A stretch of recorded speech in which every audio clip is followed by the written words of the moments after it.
We pray for his administration, his family, his supporters, and yes, Lord, even his enemies. Lord God, Daniel prayed on behalf of a nation. We pray now for our nation, for our president, and for the people around the world. Hear our prayers, O Lord. Heavenly Father, creator of all things, in your word, you have promised that if we, your people, who are called by your name, would humble ourselves and pray and turn from our wicked ways and seek your face, then you will hear from heaven, forgive our sins, and heal our land. Here we are, Lord. Give us repentant hearts. Help us to clearly see each other across dividing lines of skin color and all other boundaries. We are one blood, one human race. We are not colorblind. We repent of racism and all of our sins today. Help us to see each other through the eyes and love of Jesus. Here we are, Lord, praying for your love and mercy. Use President Donald John Trump, the 45th President of the United States of America, even as you've used men and women for good throughout the ages. God, please forgive, bless, and heal America. Now, those of you who will pray this with me, if you know it, if not, just let your hearts be hopeful. Friends, tomorrow is Father's Day. In remembrance of fathers lost and love for fathers everywhere, please pray to Abba Father with me. Our Father, which art in heaven, hallowed be thy name. Thy kingdom come, thy will be done, in earth as it is in heaven. Give us this day our daily bread, and forgive us our sins as we forgive those who sin against us. And lead us not into temptation, but deliver us from evil. For thine is the kingdom, and the power, and the glory forever. Amen.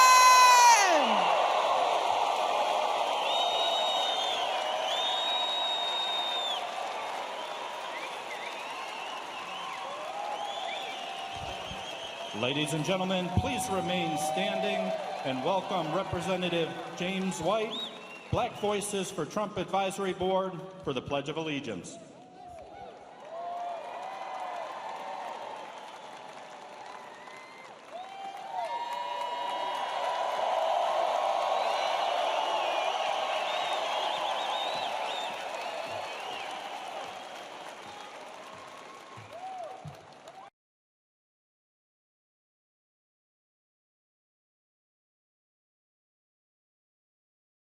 With me and recite the Pledge of Allegiance to the most blessed country in human civilization.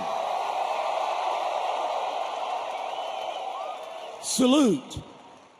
I pledge allegiance to the flag of the United States of America and to the republic for which it stands, one nation, under God, indivisible, with liberty and justice for all. God bless you.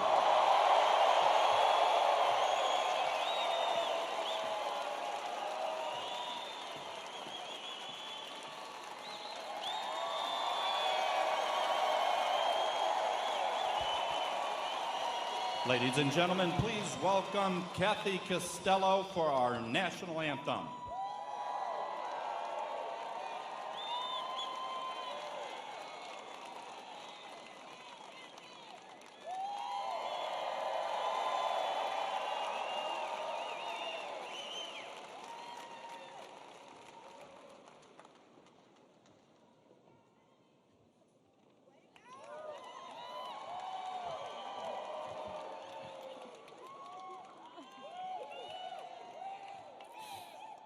Oh, say, can you see by the dawn's early light what so proudly we hailed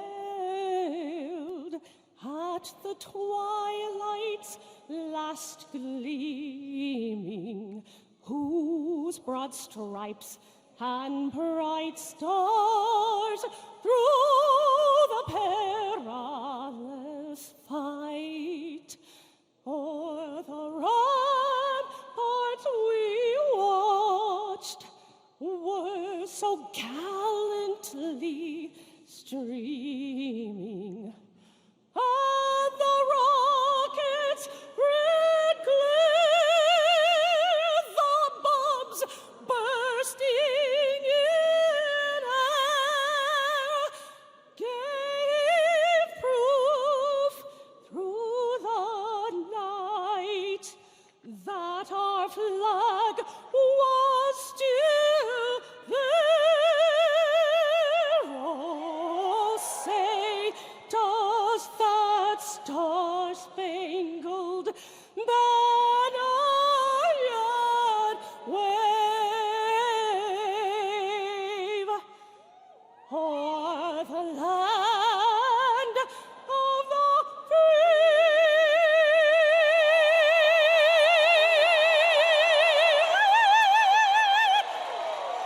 and the home of the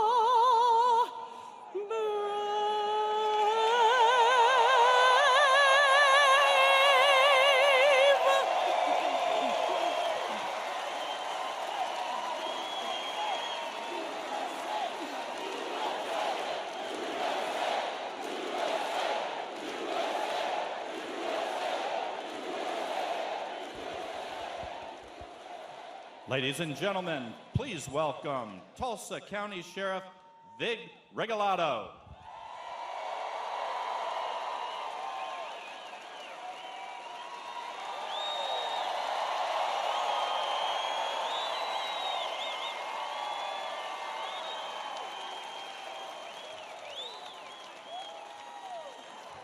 Oklahoma!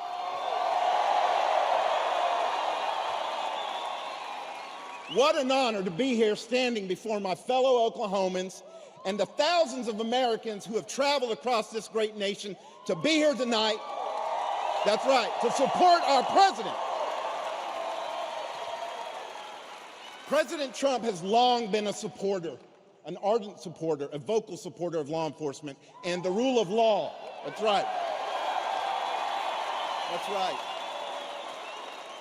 And the rule of law is a principle in which all persons, institutions, entities are accountable.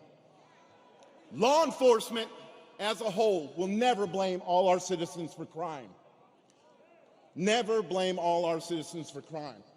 We will hold those accountable who violate our laws for their actions.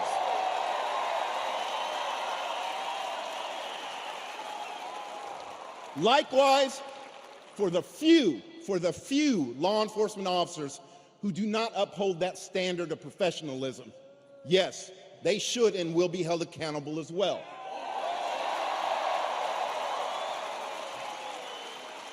But due process must be applied in accordance with the rule of law. That's right. And justice should always be the end result. As Americans, we must fight. We must fight for the application of justice without regard to power, wealth, or color of skin.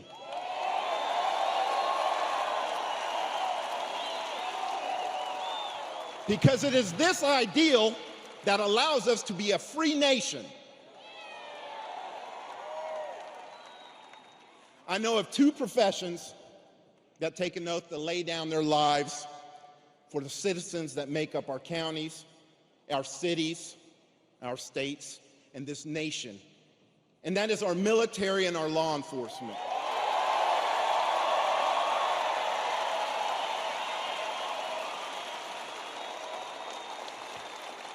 All of you know, all of us know, that we have this name called the silent majority, right? Well, I say right now, we change that name to the loud majority.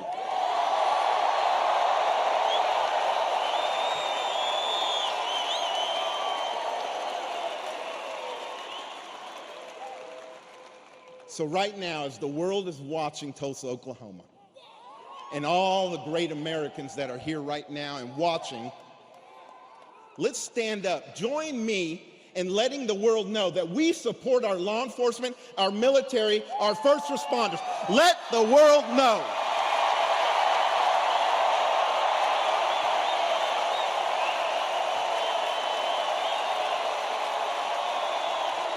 That's the America I know.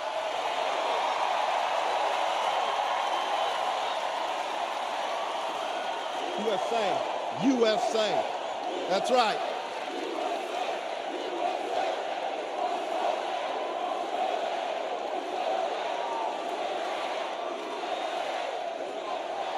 As we continue moving forward during these turbulent times, I want to ask you to remain resilient.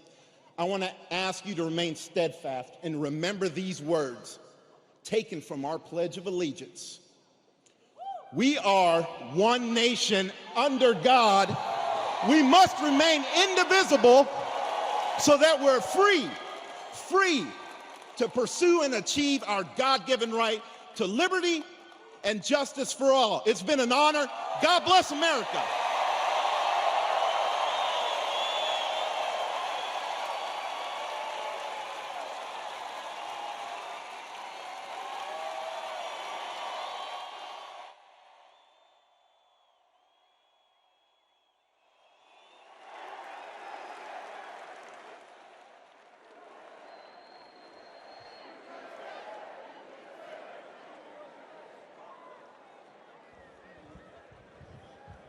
Ladies and gentlemen, please welcome former Speaker of the House, T.W. Shannon, Black Voices for Trump Advisory Board.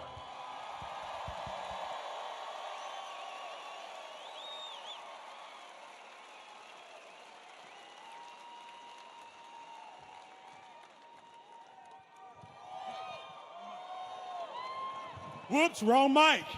Fellow patriots, welcome to Tulsa, Oklahoma! Woo! This is what we have been waiting for, this moment for our president to address us face to face right here in the nation's homeland. Woo! And he chose to do it on Juneteenth weekend, a weekend of celebration of freedom and liberty, because that's what this party is all about and has been about from day one. Now, before we get too excited, I know a lot of the media has focused on that coronavirus, the Chinese virus. Absolutely. Yeah. And I want you to know I have figured out the cure. The cure to the virus to make sure that nobody in this building gets infected is we don't call this a rally, we call it a protest.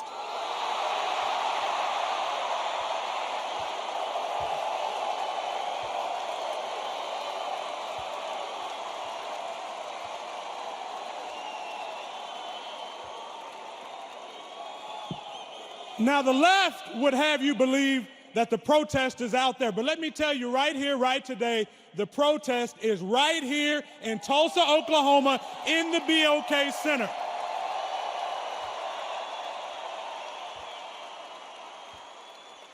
And when you think about it, the presidency and election of President Donald Trump has been a protest from day one. From the day he rode down that elevator 5 years ago in Trump Tower, it was a protest. When he stood up to the fake news media, it was a protest.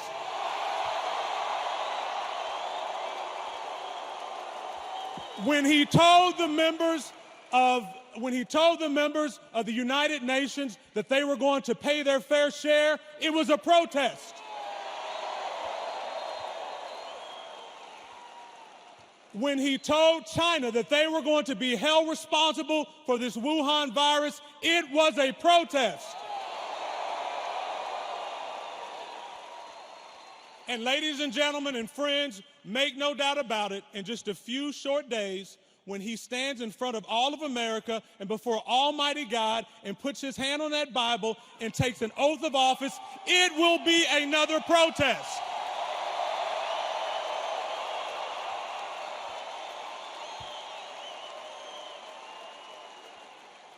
Now, we can't leave this room without first talking about old Joe, old Beijing Biden. Yeah. You know, it's been, I don't know how many days, 70 days since he's addressed the media, the American people. And you know what my fear is? I'm afraid they're going to issue a silver alert if we don't hear from this guy in the next 6 days.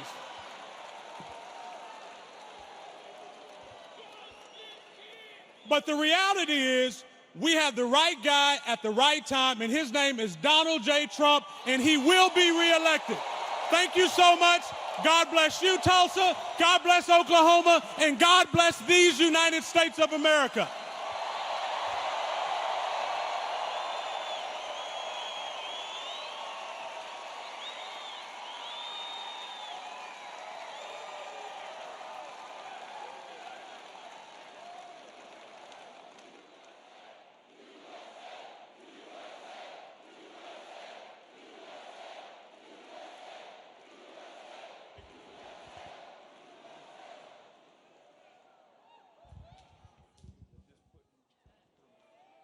Ladies and gentlemen, please welcome Senior Advisor and National Chair of the Trump Victory Finance Committee, Kimberly Guilfoyle.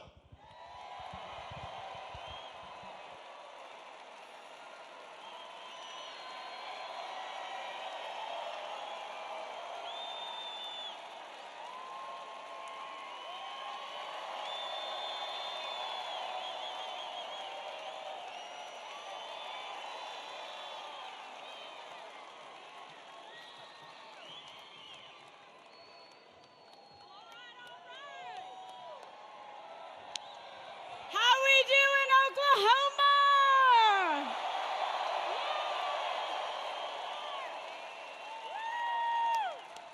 Let's give it up for President Trump!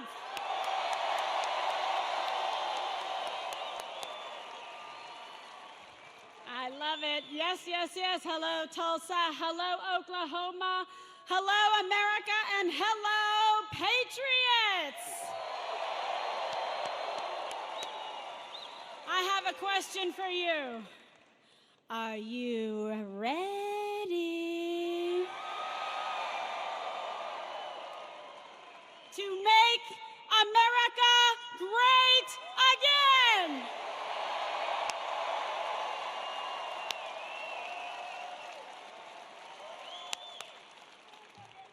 Oh, I love it. I love it. When I look out at this big, beautiful crowd, do you know what I see? 4 more years!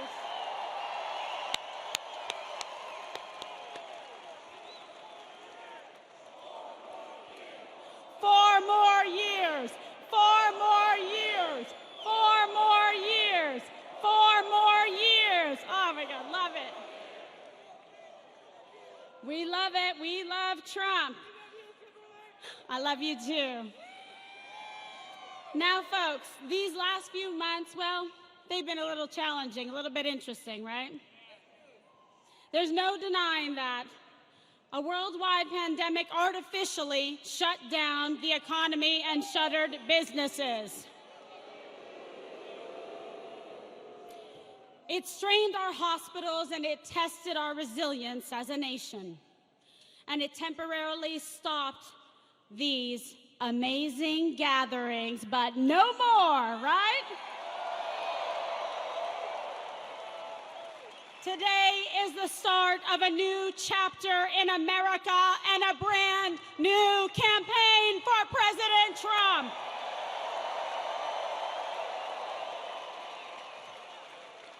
Today, we celebrate the leadership of President Trump as he launches the Great American Comeback. Because it was President Trump who rebuilt America, and President Trump will do it again. This is the president whose policies created 7.3 million beautiful American jobs.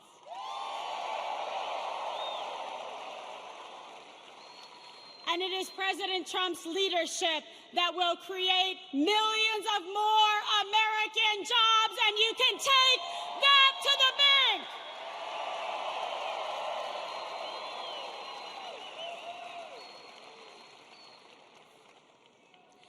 Let me tell you, President Trump loves this country and he has sacrificed everything because you are worth it. America is worth it, and he will not back down.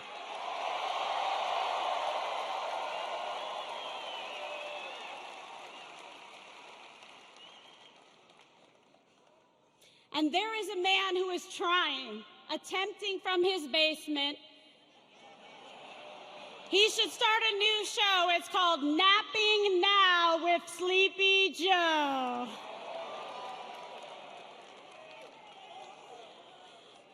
The Democrats are out of ideas, they're out of candidates, and they're out of time. We will not give up this country to them.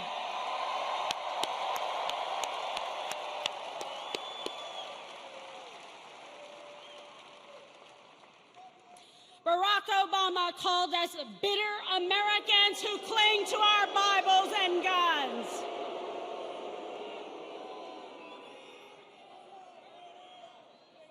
And you know what I say? In God's name we trust, and in the Second Amendment we believe.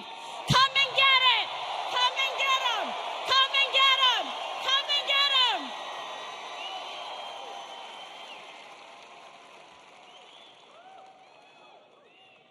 Hillary Clinton called us deplorable.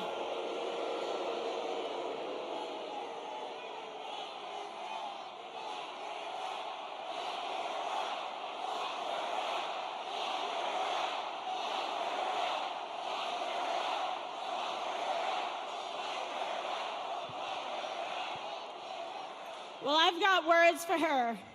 Ma'am, it wasn't your turn.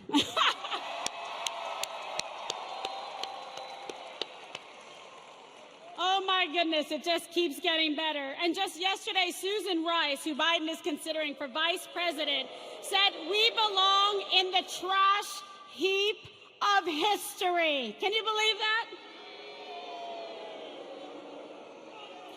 But like President Trump, we are driven by our deep love for this country, for America. We are driven by the promise of the American dream and the opportunity that it can provide for our families. And we say yes to President Trump. And that is why we stand proud for our flag. We kneel in church, and we stand for the men and women in law enforcement. We stand for the men and women in the military, the veterans of this country, and we salute you.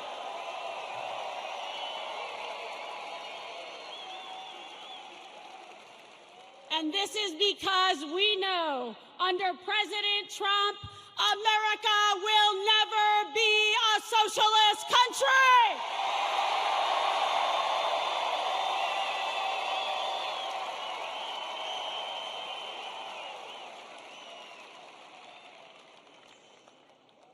And the Democrats want to break this all up by putting in Sleepy Joe hiding in his basement. We reject that.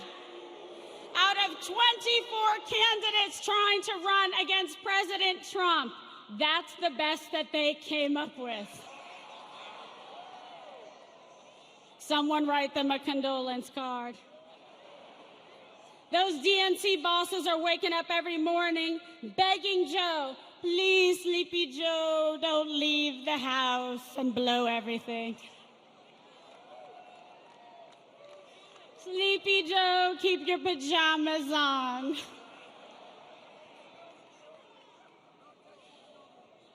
Sleepy Joe, quit sniffing everybody.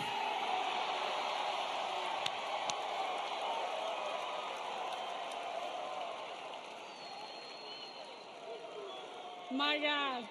Do you think that the dictator Very good. It never gets old.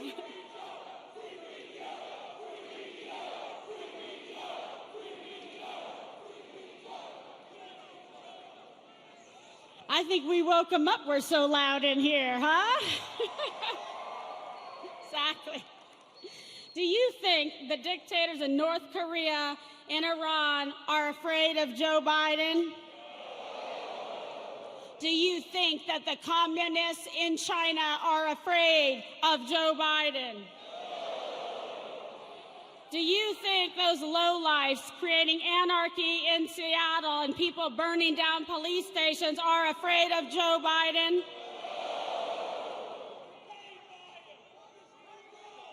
We finally have a president with the strength, the resolve, the courage to stand for America First policies, and for the American dream.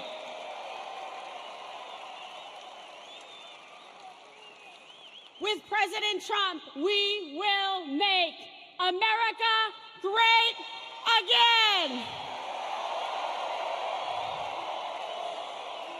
With President Trump, we will keep America great.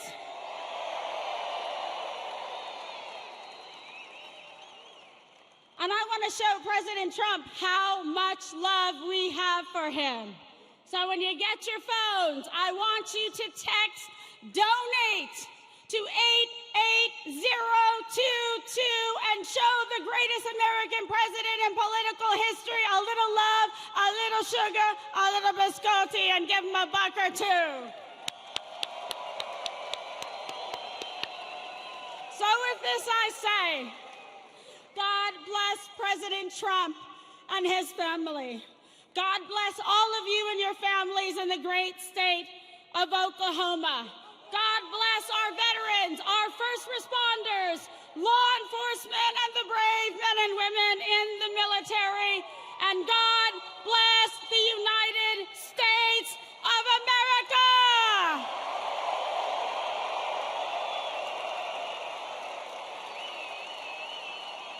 USA, USA, USA, USA, USA, USA, USA, USA, USA. All right.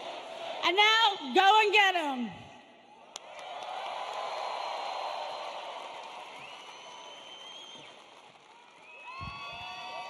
Ladies and gentlemen, please welcome Diamond and Silk.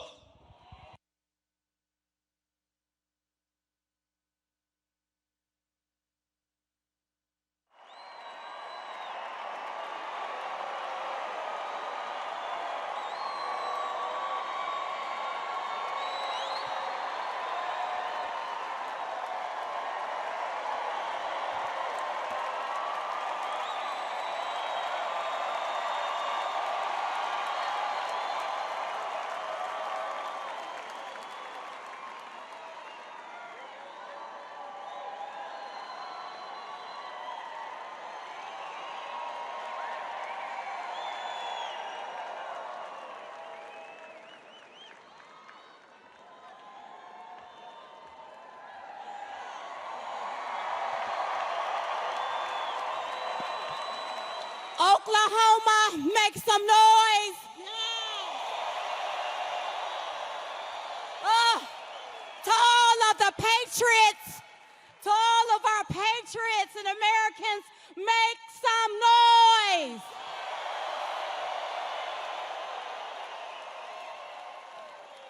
No weapon formed against these shall prosper. We are the United States, not the divided states. All lives matter.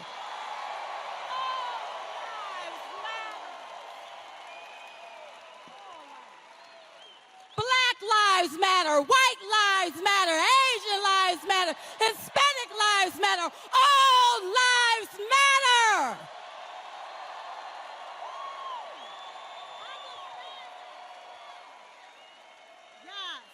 We pledge allegiance to the flag of the United States of America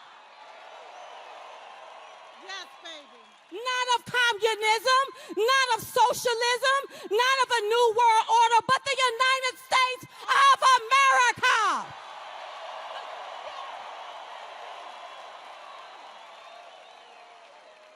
This is America. That's right. And there's those out there to seek to destroy America, but America will stand. America will stand.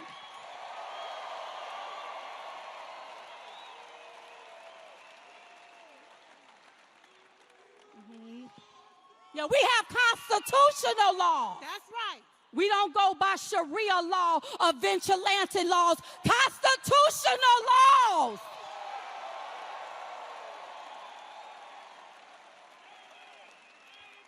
And we are one race, and that's the human race.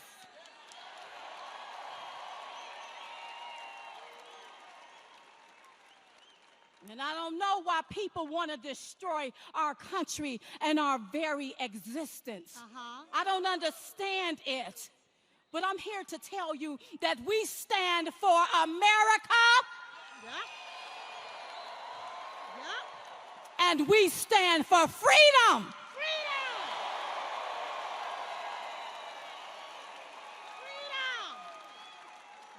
And if you have a problem with the United States of America, you can leave.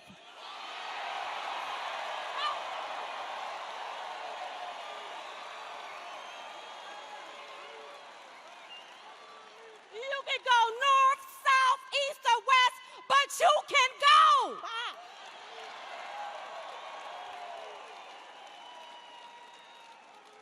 And let me tell you how I know my Black Lives Matter. Tell them. Because President Trump made sure that black unemployment was at an all-time low.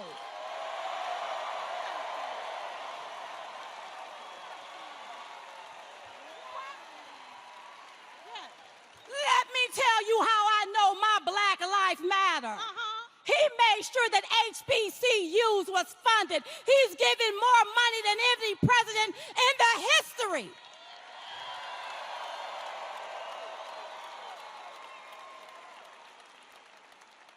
President Trump is not a racist. He's a realist, and the only color he sees is green. And he wants you to have some of it.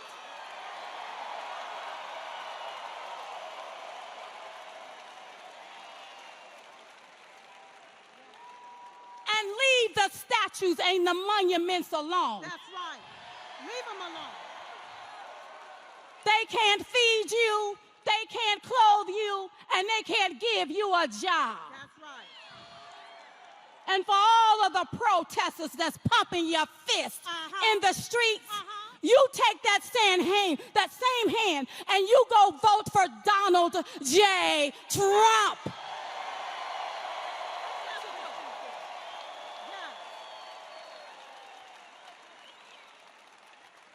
Now, to old Jim Crow Joe,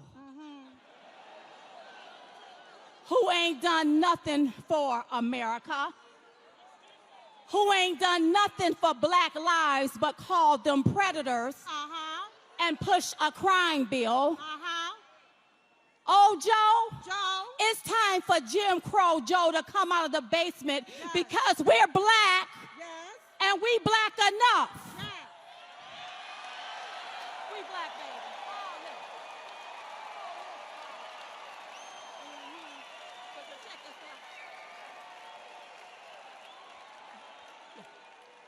Yeah, I heard that he said he wanted to take Trump behind back.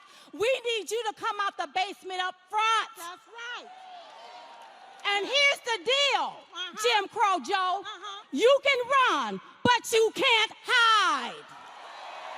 You can't hide.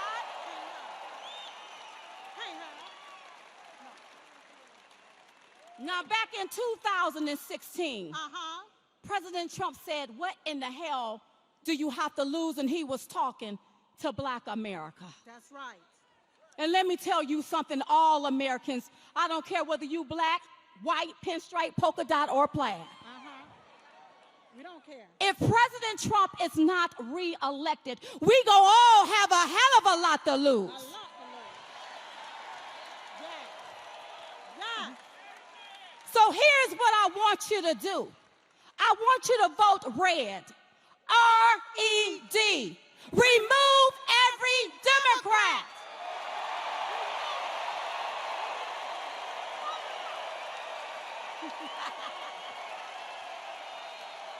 They gotta go. They got to go. Yes. And two, R-E-D. R-E-D. R-E-D. R-E-D. R-E-D. R-E-D. Yes, baby. Oh, I didn't forget about the media. Oh, the media. Wait a minute. Wait a minute. Wait a minute. You know, the media really, truly, they are the enemy of the people and the enemy of the truth. Yes, they are. Oh, yes, they are. They are. Yeah. But here's what I got to say to the media. Say it. Satan, we're gonna tear your kingdom down. That's what I got to say to you all.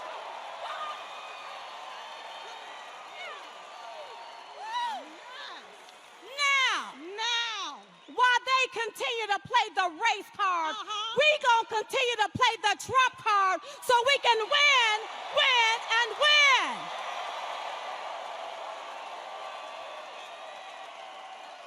Now, are we all on the Trump train?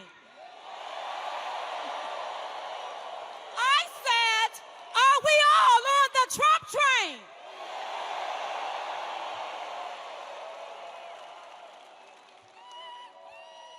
I hear you. Okay.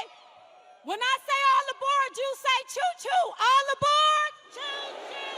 All aboard? All aboard.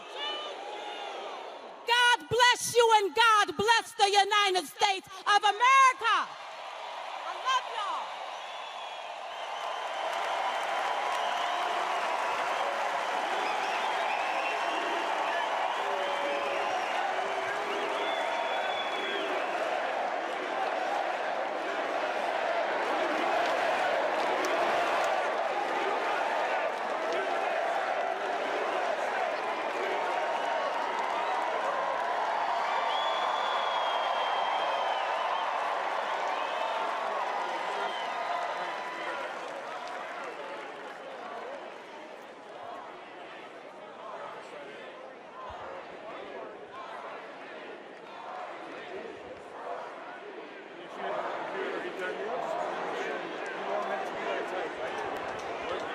Ladies and gentlemen, please welcome Senior Advisor to the Donald J. Trump for President campaign, Laura Trump.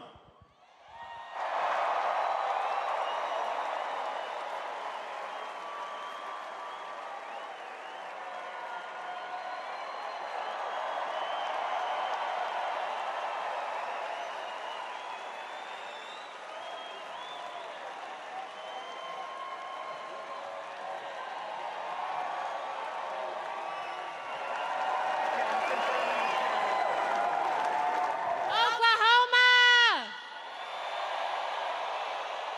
Who is ready for 4 more years of Donald Trump?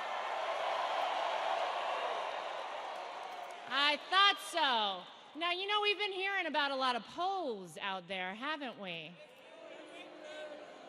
The media is telling us, the polls say that people are not supporting Donald Trump anymore. So let's do our own poll. Who in here is voting for Donald J. Trump?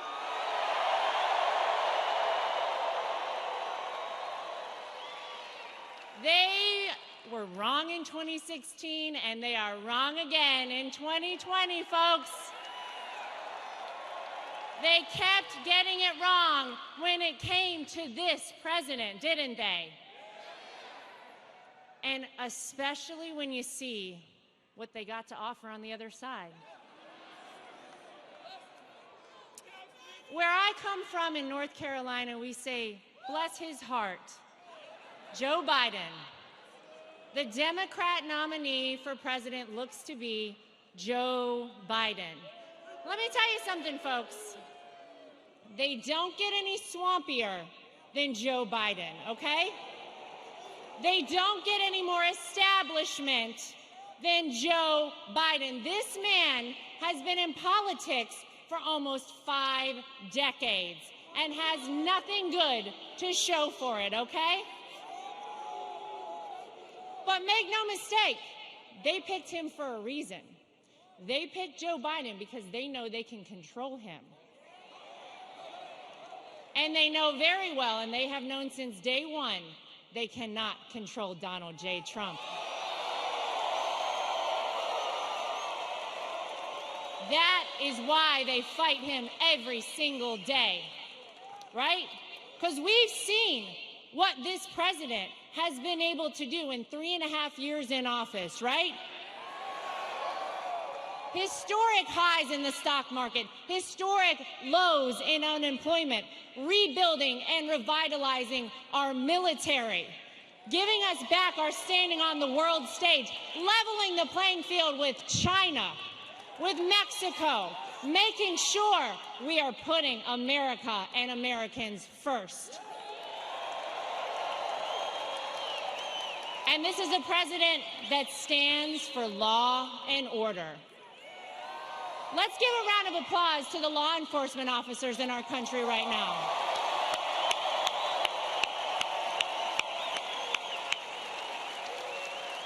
Thank you for keeping us safe every day. Thank you for putting your lives on the line for every single one of us. We will never defund the police. We need the police in this country.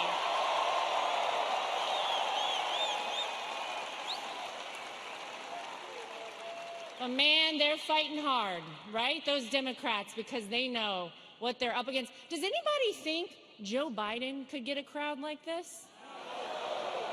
Would anybody sleep outside on the ground night after night waiting to get an arena for Joe Biden? Maybe a couple people, but let's face it, if they got in, he probably would forget why he was there or what he was doing. Would he even know what was going on? Oh, it's kind of sad. But honestly, I know it can get hard. I know it's tough if you turn on the wrong news outlet and you catch a glimpse of the fake news out there. But here's what you need to remember. They will never try and stop a loser, but they will try and stop a winner. And Donald Trump is winning for the United States of America again. They know it. So does anybody remember November 8th, 2016? Do you remember the feeling watching the media time after time, having to report Donald Trump won another state? Donald Trump wins Ohio. Donald Trump wins North Carolina. Donald Trump wins Oklahoma.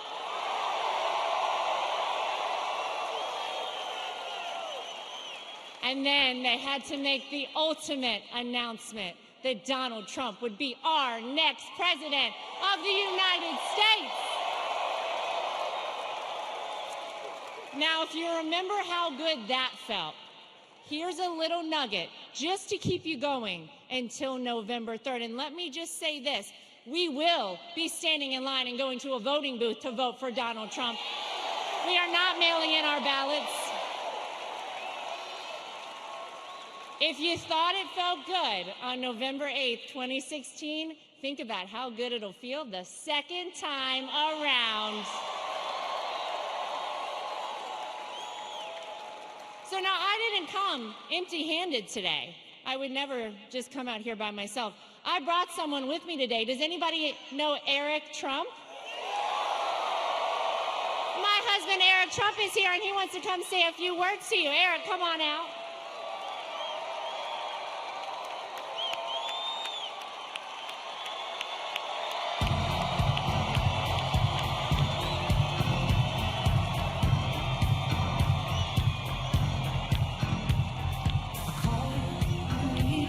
My heart's on fire.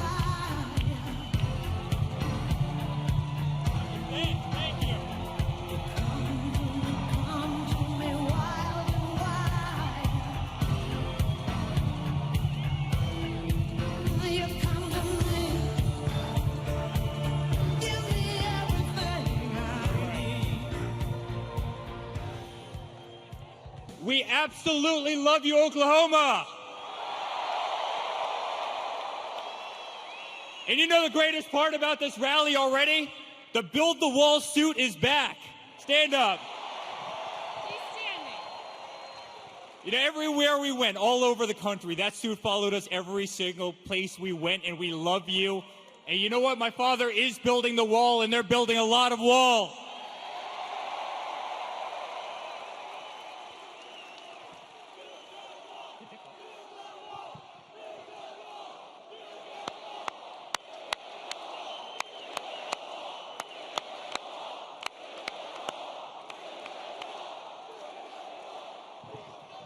You know what? It's amazing how hard my father is fighting. It's amazing how hard he fights every single day for America.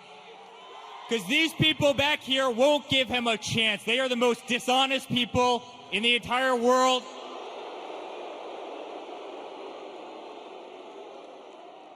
But despite that, he's winning. He's winning every single day, and I have never been more proud of the man. He is doing such a great job for this country.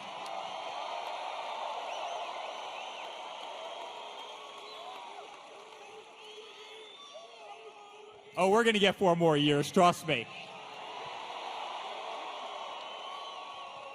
You know when we're going to get 4 more years? Well, we're going to get it right now because you see the enthusiasm here. But I cannot wait for this first debate because it is going to be an absolute bloodbath.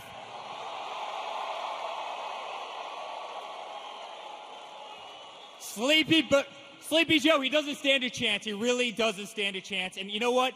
It's amazing to watch the media protect him, right? I mean, he's literally in his basement right now. No one's seen the guy in, it's been 79 days. 79 days since he's had a press conference. 79, right? If they don't see my father for 3 minutes, they're complaining that he's not being quote-unquote transparent. No. Joe Biden hasn't been out in 79 days, and the media gives him a complete pass. But guess what?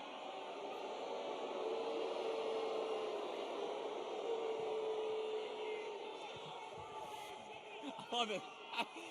Guess what, guys? Guess what? He's going to have to come out because there's 3 debates. You know what? And my father wants more. He keeps on saying, Sleepy Joe, I want more debates. I don't just want 3. I want more debates. And his campaign yesterday says no.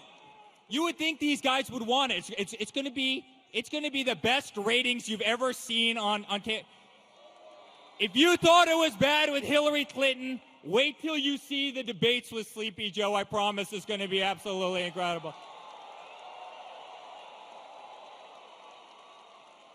The guy like a month ago comes out, he goes, ladies and gentlemen, I am thrilled to announce that I'm running for Senate.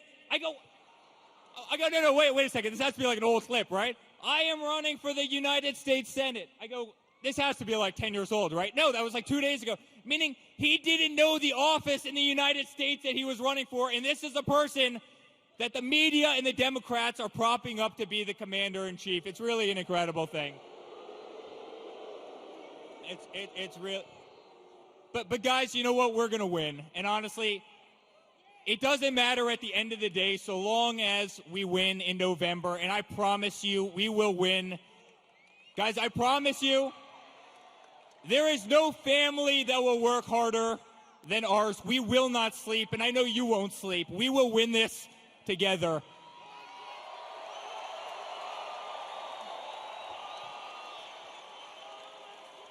Thank you. God bless you, too.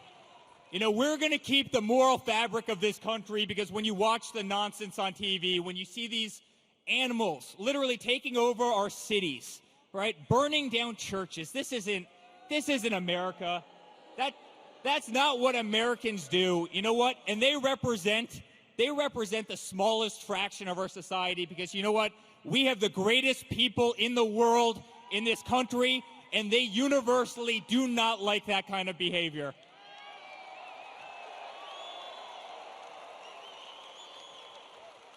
And you know what? We're going to protect religious liberty, another thing that is massively assaulted in this nation. We are going to say Merry Christmas, which was totally under assault. My father will keep "In God We Trust" on the U.S. currency. That much I promise you. We are going to protect the Second Amendment, something that's very, very, very, very important to me. And guys, as the father of two beautiful kids, in fact, it's Father's Day. What, are you doing anything exciting for me for Father's Day? Tomorrow. Guys, she better have something great planned for it. Do you have anything good planned for me for Father's Day, honey? You'll have to see tomorrow. I'm expecting something really big. Or I might just want to be left alone because kids are a lot of work, but you better be doing something nice for Father's Day, honey.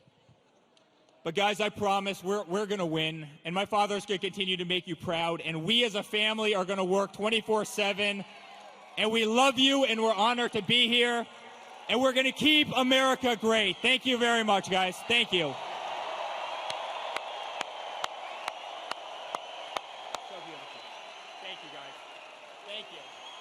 Well, hello, Oklahoma.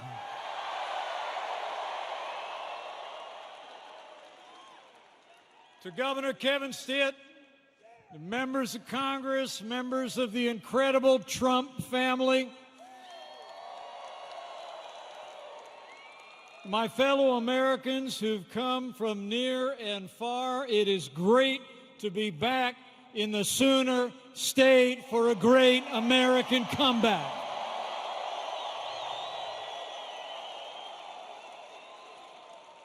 But I need to tell you, I'm here for one reason and one reason only. And that is that Oklahoma and America need 4 more years of President Donald Trump in the White House. It's on, America. And the road to victory starts right here.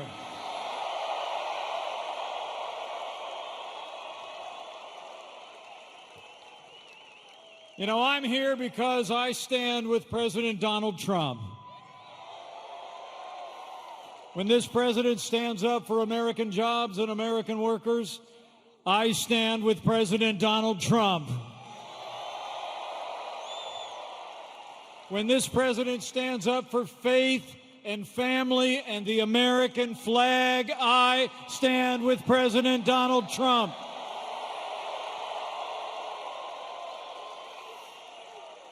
And when this president stands up to the radical left and their socialist agenda, I stand with President Donald Trump.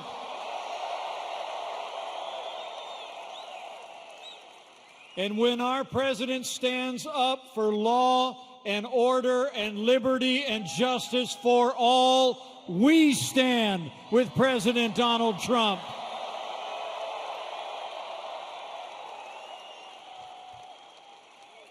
You know, 4 years ago, a movement was born. And it looks like it's doing just fine tonight.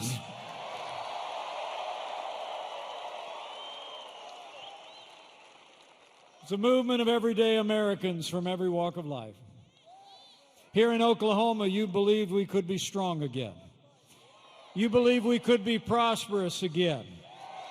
You said yes to President Donald Trump in 2016, and I know Oklahoma is going to say yes to 4 more years of President Donald Trump in 2020.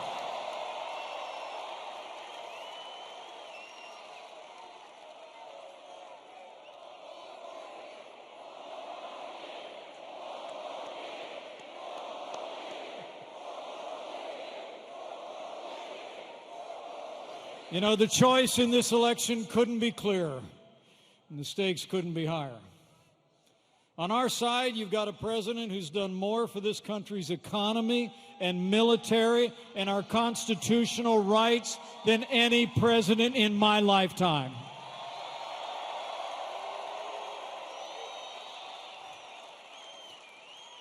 He's delivered 3 years of action, 3 years of results, 3 years of promises made and promises kept.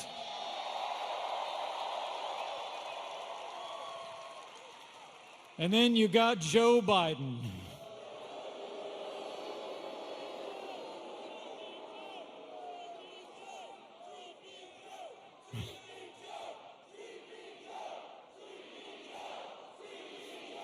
I mean, think about the contrast. President Trump cut taxes for working families, small businesses, and family farms, and Joe Biden wants to raise your taxes. President Trump signed more laws cutting federal red tape than any president in American history. And Joe Biden wants to bury our economy under an avalanche of red tape like the Green New Deal. President Trump has stood up to China and put American jobs and American workers first. And Joe Biden wants to go back to economic surrender. Joe Biden will cost America jobs. And by contrast, President Trump created more than 7 million jobs in our first 3 years. And as we open up America again, we've already seen 3 million jobs created in a single month and set a record for retail sales. The great American comeback has begun, and President Trump is leading the way.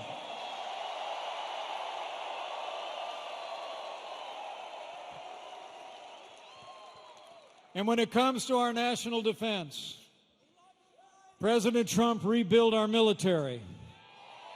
He restored the arsenal of democracy, and this president signed the largest increase in our national defense since the days of Ronald Reagan. Joe Biden and the Democrats, they neglected our military, support budget cutbacks, and ignored threats abroad. You know, under this president, with our renewed strength, we've taken the fight to radical Islamic terrorists on our terms, on their soil.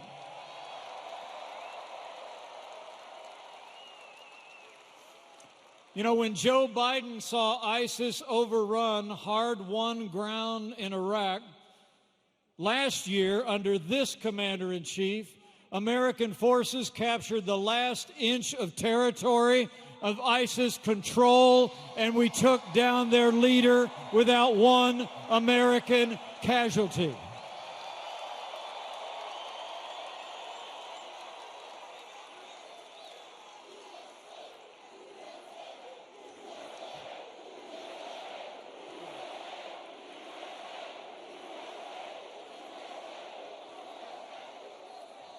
And remember when Joe Biden sent pallets of cash to terrorists in Iran? Well, President Trump got us out of the disastrous Iran nuclear deal, and Qasem Soleimani is gone.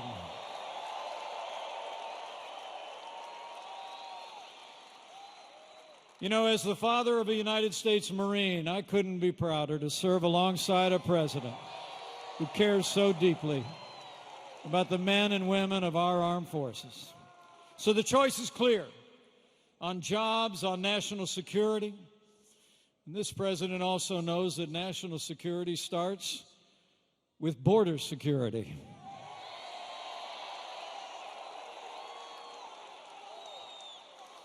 I mean, Joe Biden supports open borders. President Trump is already building that wall on the southern border of the United States.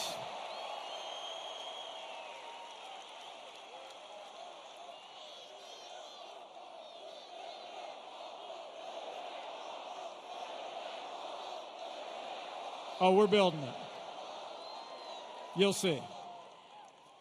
And this president, from the first day of this administration, has stood for law and order and stood with the incredible men and women of law enforcement at every level.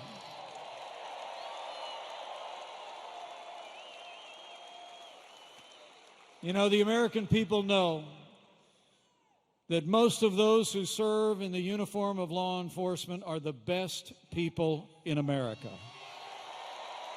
It's true. And we all know what happened to George Floyd was a tragedy that shocked the conscience of the nation, and justice will be served.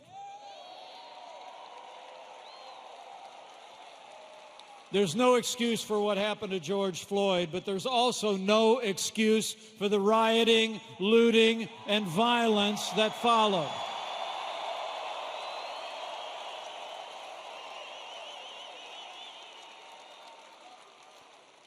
When rioters were destroying property in cities across the country, Joe Biden issued a press release.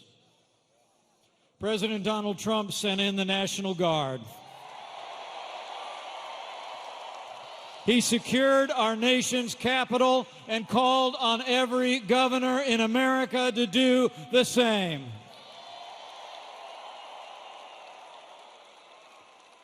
And in the days that followed, you saw it. We quelled the violence. And since then, we've been working with law enforcement and leaders in our African American community to improve public safety and improve the lives of our African American neighbors. We're listening. We're learning. We're leading.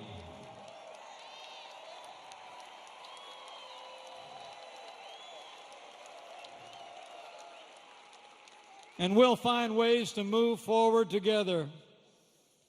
But one thing we're not going to do, we're not going to defund the police. Not now, not ever.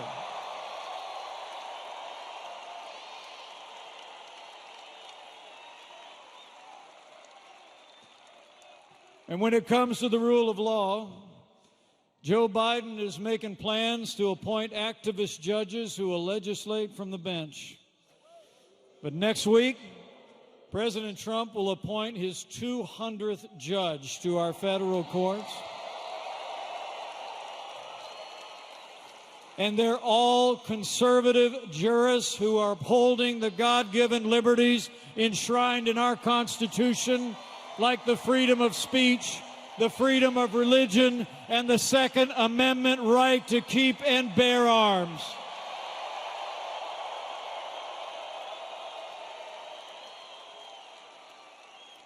And with 4 more years, this president will appoint even more judges.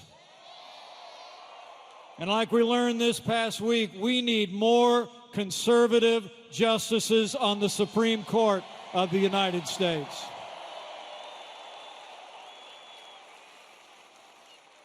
And finally, while Joe Biden supports taxpayer funding of abortion and was just endorsed by Planned Parenthood, I couldn't be more proud to be vice president for a president who stands without apology for the right to life.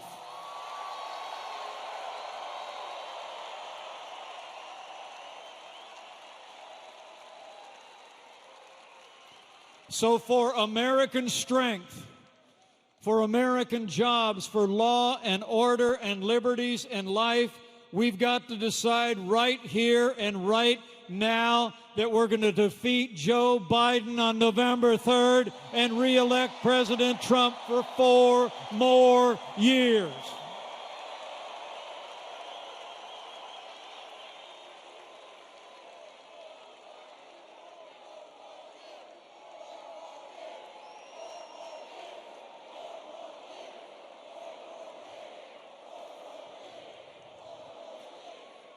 You know, because it's not just the record of success.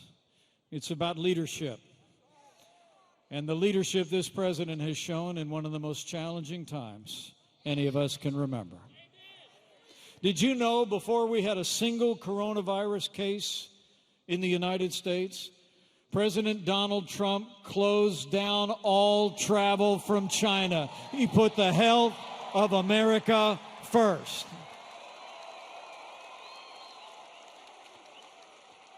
And with the president's leadership, we stood up a national response. We delivered hundreds of millions of medical supplies to healthcare workers in all 50 states. We reinvented testing from a standing start, and now we're testing almost 500,000 Americans every single day. Working with American Free Enterprise, we manufactured medical equipment on a wartime footing. And no American who required a ventilator was ever denied a ventilator in the United States. That's a national accomplishment. And now, all 50 states are opening up America again. People are going back to work and worship. We're getting back out to stores and restaurants and the great outdoors. The transition to greatness has begun.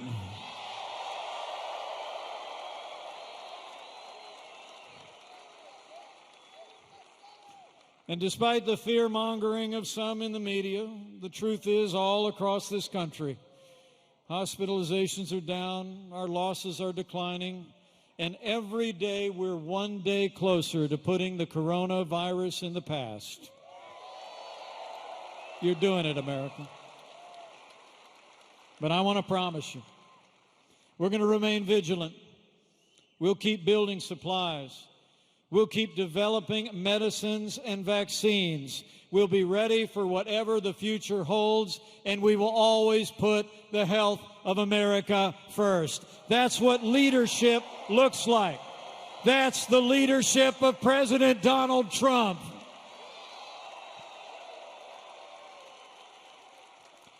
So, my fellow Americans, get ready. Buckle up. It's on. We've got a little more than 4 months to win 4 more years for President Donald Trump in the White House. So get ready to bring it, just like you did 4 years ago. Bring the enthusiasm. Keep voicing your support. Keep telling your neighbors and friends all that we've accomplished and what this president can do with 4 more years in the White House. I mean, think about it. 4 more years means more jobs. 4 more years means more judges. 4 more years means more support for our troops. And it's going to take at least 4 more years to drain that swamp.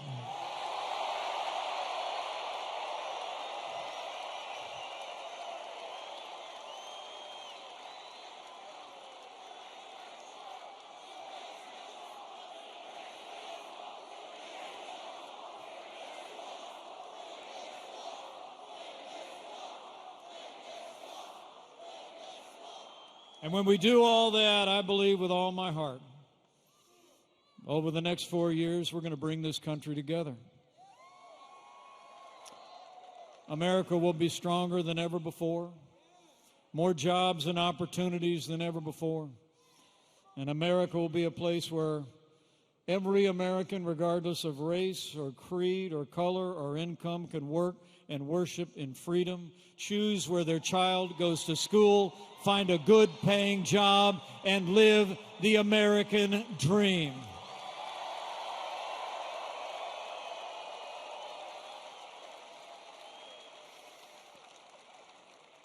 So thank you for coming out tonight.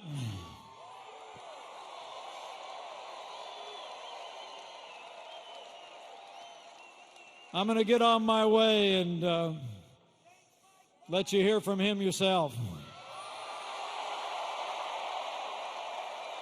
But I must tell you, it's the greatest honor of my life to be your vice president, and I want to thank you for the privilege.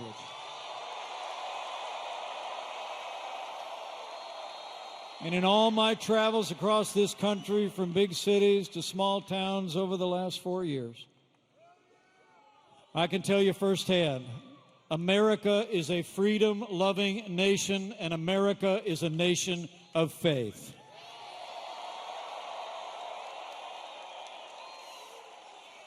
And as we open up America again and reclaim the freedom that we were willing to set aside for the health of our neighbors, I can't help but think that we come into this year cherishing and appreciating our freedom even more. So every day between now and November 3rd, go out and defend the freedom that's always made this nation great.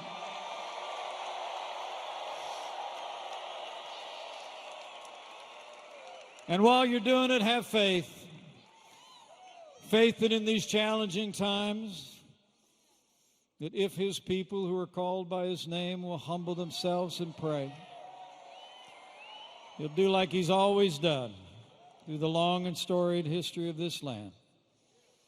He'll hear from heaven. He'll heal this land, this one nation under God, indivisible, with liberty and justice for all. So pray for America, for all the American people. Ladies and gentlemen, President Donald Trump is the real deal. He's a man who says what he means and means what he says. He never quits. He never backs down. And I can tell you firsthand, he's never stopped fighting to keep the promises that he made to the American people. And now it's our turn to fight for him. And I just know that with your continued support and prayers, every day between now and November 3rd, we're going to have that great American comeback. We're going to make Oklahoma and America stronger and more prosperous than ever before. And with President Donald Trump in the White House for 4 more years, and with God's help, we will make America great again, again.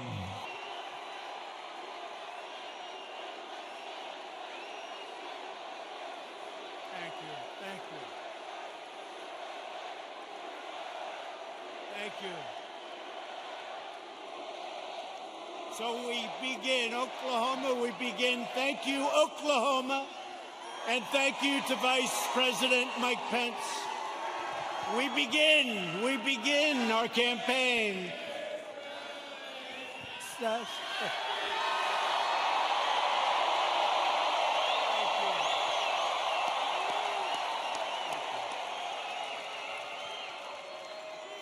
We begin our campaign, and I just want to thank all of you. You are warriors.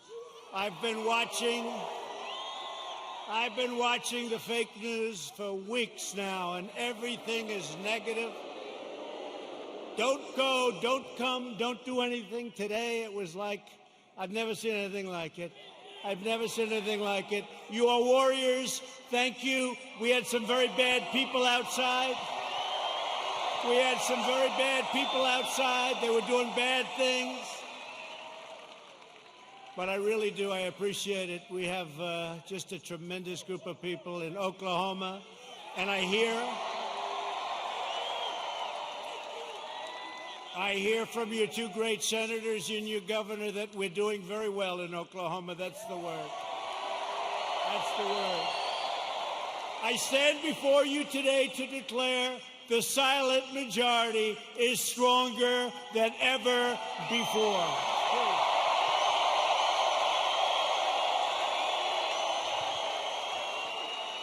5 months from now, we're going to defeat sleepy Joe Biden. Boy, does he get a pass from these people, huh? We're going to stop the radical left. We're going to build a future of safety and opportunity for Americans of every race, color, religion, and creed. Republicans are the party of liberty, equality, and justice for all. We are the party of Abraham Lincoln, and we are the party of law and order.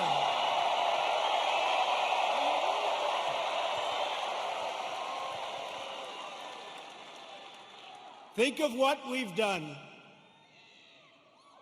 We will have close to 300 federal judges appointed and approved by the end of my first time. That's an all-time record. That's an all-time record.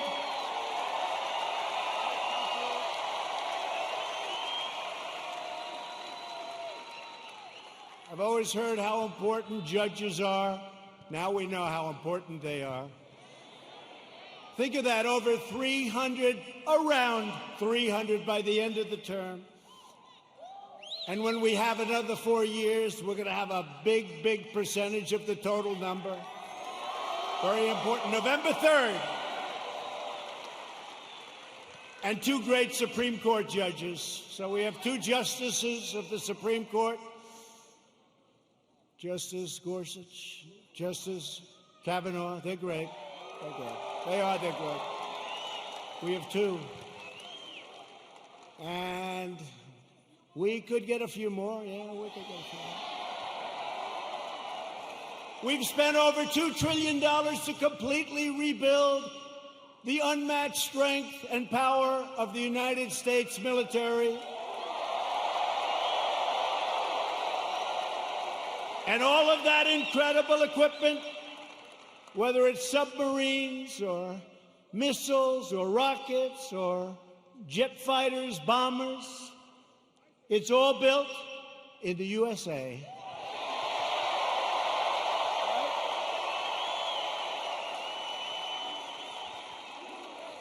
We passed VA choice. Thank you very much, Jim. Where's my senator? Jim Inhofe. You better vote for him. He's running. He's great.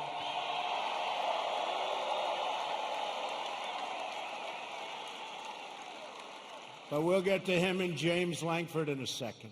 2 great senators. You have 2 great senators. So we passed VA choice. So if you're a veteran, for years and years, they've wanted to do it for almost 50 years. We got it done. We get a lot of things done. And so if you're a veteran and you have to wait in line for 1 week, 2 weeks, 3 weeks, 5 weeks, 7 weeks, 2 months, what happens is you go outside, you get a private doctor, you get fixed up, and they pay your bill. We take care of the bill. We take care of the bill. And you get immediate service. It's never happened before. And our approval rating at the VA is now 91%. That's how good it is. Never been anywhere near that number. Never been anywhere near that number. And VA accountability. We had a lot of bad people in the VA, people that didn't love our vets, people that were sadistic, people that stole, a lot of bad people. You couldn't get rid of them because they were, let's say it could be unions, it could be civil service, right? Let's just say. And so you couldn't get it done. That was another one. For decades and decades, they wanted to get it changed. And I got it done with those people and your congressman, too. Your congressman, who I'm going to introduce. VA accountability, and now somebody treats our veterans badly. And we look at them, and what do we say? We say, you're fired. Get out, right? Get out. They got rid of a lot of bad people that were there for a long time, sort of like me in Washington, draining the swamp. I never knew it was so deep, but it's happening. It's happening. I never knew it was so deep. It's deep and thick and a lot of bad characters. Thank you. We're lowering the price of prescription drugs, making our allies pay their fair share. They get a big bargain on drug prices, and enacting fair trade deals that finally, after all these years, put America first. I've been saying it for a long time. We passed the largest tax cuts in the history of our country. The Democrats want to raise your taxes. Tell me about that. Tell me about that. I guess I'm old-fashioned. You know, all my life, I heard politicians want to lower taxes, not raise them. If you could lower them, you couldn't lose. The Democrats want to substantially raise your taxes. How do you figure that? How do you figure that? And regulation cuts, we passed more regulation cuts than any administration in the history of our country.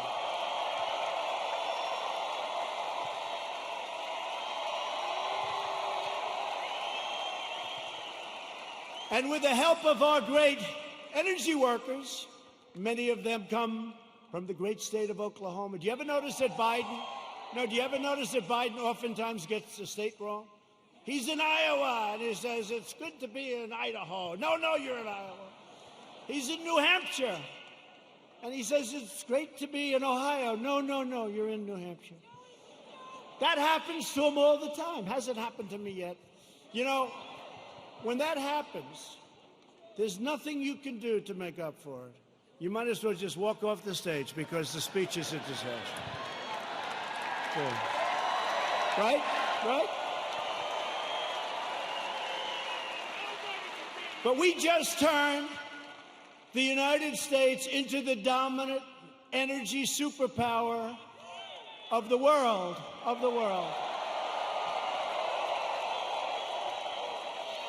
And because of the Chinese virus, what happened about 3 months ago, it looked like we were in big trouble, and we were, and I got it back together. I called Russia.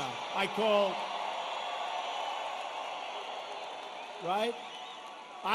Russia. I called Saudi Arabia. And believe it or not, I called Mexico. Mexico was a little bit tough. That's called OPEC Plus. Did you ever hear of OPEC Plus? That's OPEC plus plus.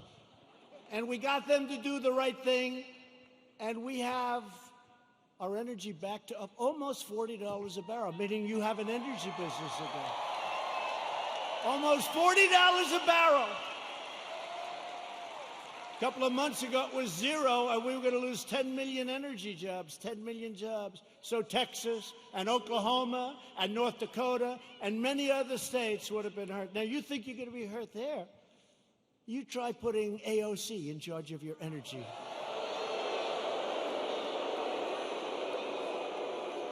That will make the pandemic look like child's play to the people in energy. She has one problem. It's called petroleum. No president or administration has done more in the first 3.5 years than the Trump administration. Not even close. Nobody.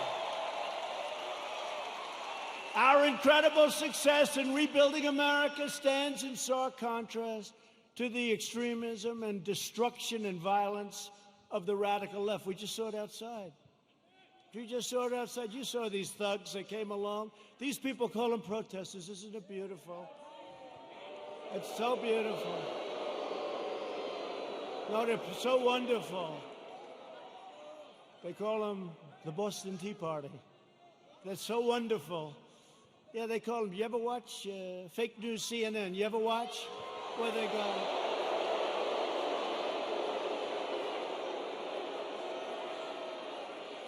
How about the CNN anchor? You know, did a little shave job in the head, which is fine. And he's standing in front of a building saying things are very peaceful here. And the building is, it looks like the biggest fire I've ever seen. The whole town is burning. It's like the biggest fire. And he said, things are very good here, Anderson. I think it's good.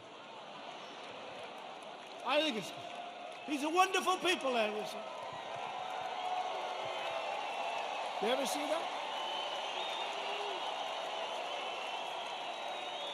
Looked like the world was coming to an end. And you know, we did something in Minneapolis. After watching for 3 or 4 days, I called. I said, you got to get out. You can't protect yourselves. I got them to take 8,000 National Guardsmen. And in 1 hour, it all ended. And they rode through the next 3 weeks with no problem.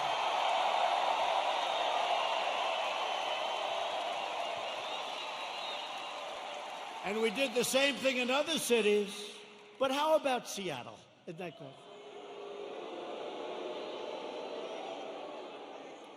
So they take over a big chunk of a city called Seattle. I mean, we're not talking about some little place. We're talking about Seattle. Have you ever been to Seattle? They took over a big chunk, and the governor, who's radical left, all of these places I talk about are Democrat. You know that. Every one of them. Every one of them. And I have an offer out. I said, anytime you want, we'll come in, we'll straighten it out in 1 hour or less. Now, I may be wrong, but it's probably better for us to just watch that disaster.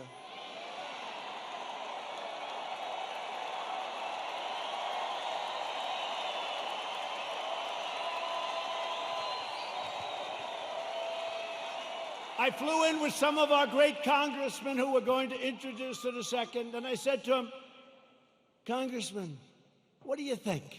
I can straighten it out fast. Should we just go in? No, sir. Let it simmer for a little while.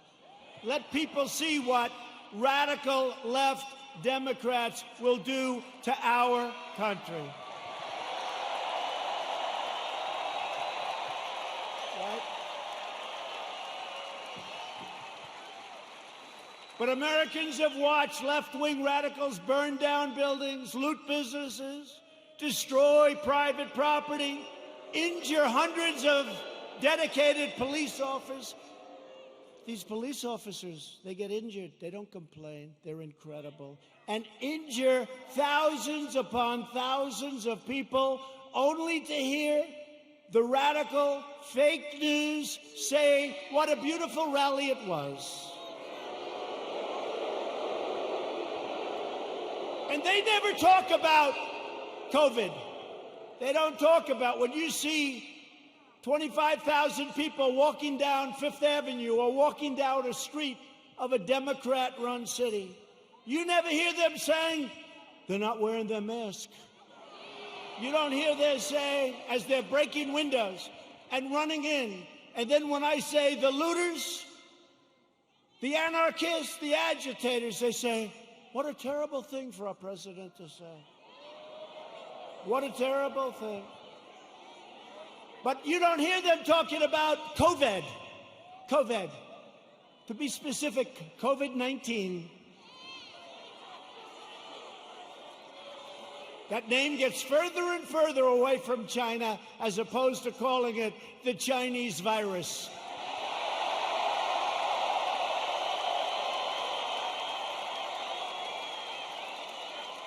And despite the fact that I have done a phenomenal job with it, I shut down the United States to very heavily infected, but all people from China in late January, which is months earlier than other people would have done it if they would have done it at all. I saved hundreds of thousands of lives. We don't ever get even a mention. Then I closed it down to Europe early. Closed it down because I saw what was happening. And by the way, most people said, don't do it. Don't do it. We saved hundreds of thousands of lives. And all we do is get hit on like we're terrible. And what we've done with the ventilators and with the medical equipment and with testing, you know, testing is a double-edged sword. We've tested now 25 million people. It's probably 20 million people more than anybody else. Germany's done a lot. South Korea's done a lot. They call me, they say, the job you're doing, here's the bad part. When you do testing to that extent, you're going to find more people, you're going to find more cases. So I said to my people, slow the testing down, please. They test and they test. We got tests that people don't know what's going on. We got tests. We got another one over here. The young man's 10 years old. He's got the sniffles. He'll recover in about 15 minutes. That's a case. Add up to it. That's a case. That's a case.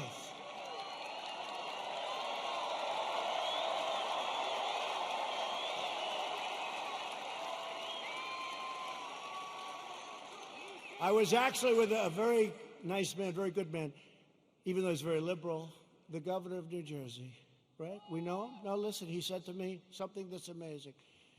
New Jersey was very heavily hit, very hard hit, thousands of people. He said with thousands of people that died, thousands of people, there was only one person that died under the age of 18. Would you believe that? Which tells me one thing, that kids are much stronger than us. When you see a little kid running around, say, boy, oh boy, do you have a great immune system. How about a piece of your immune system? They don't even know about this. Let's open the schools, please. Open.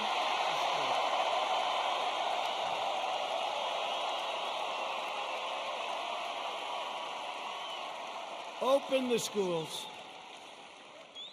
We got to get them open. In the fall, we got to get them open. The unhinged left-wing mob is trying to vandalize our history, desecrate our monuments, our beautiful monuments, tear down our statues, and punish, cancel, and persecute anyone who does not conform to their demands for absolute and total control. We're not conforming. That's why we're here, actually.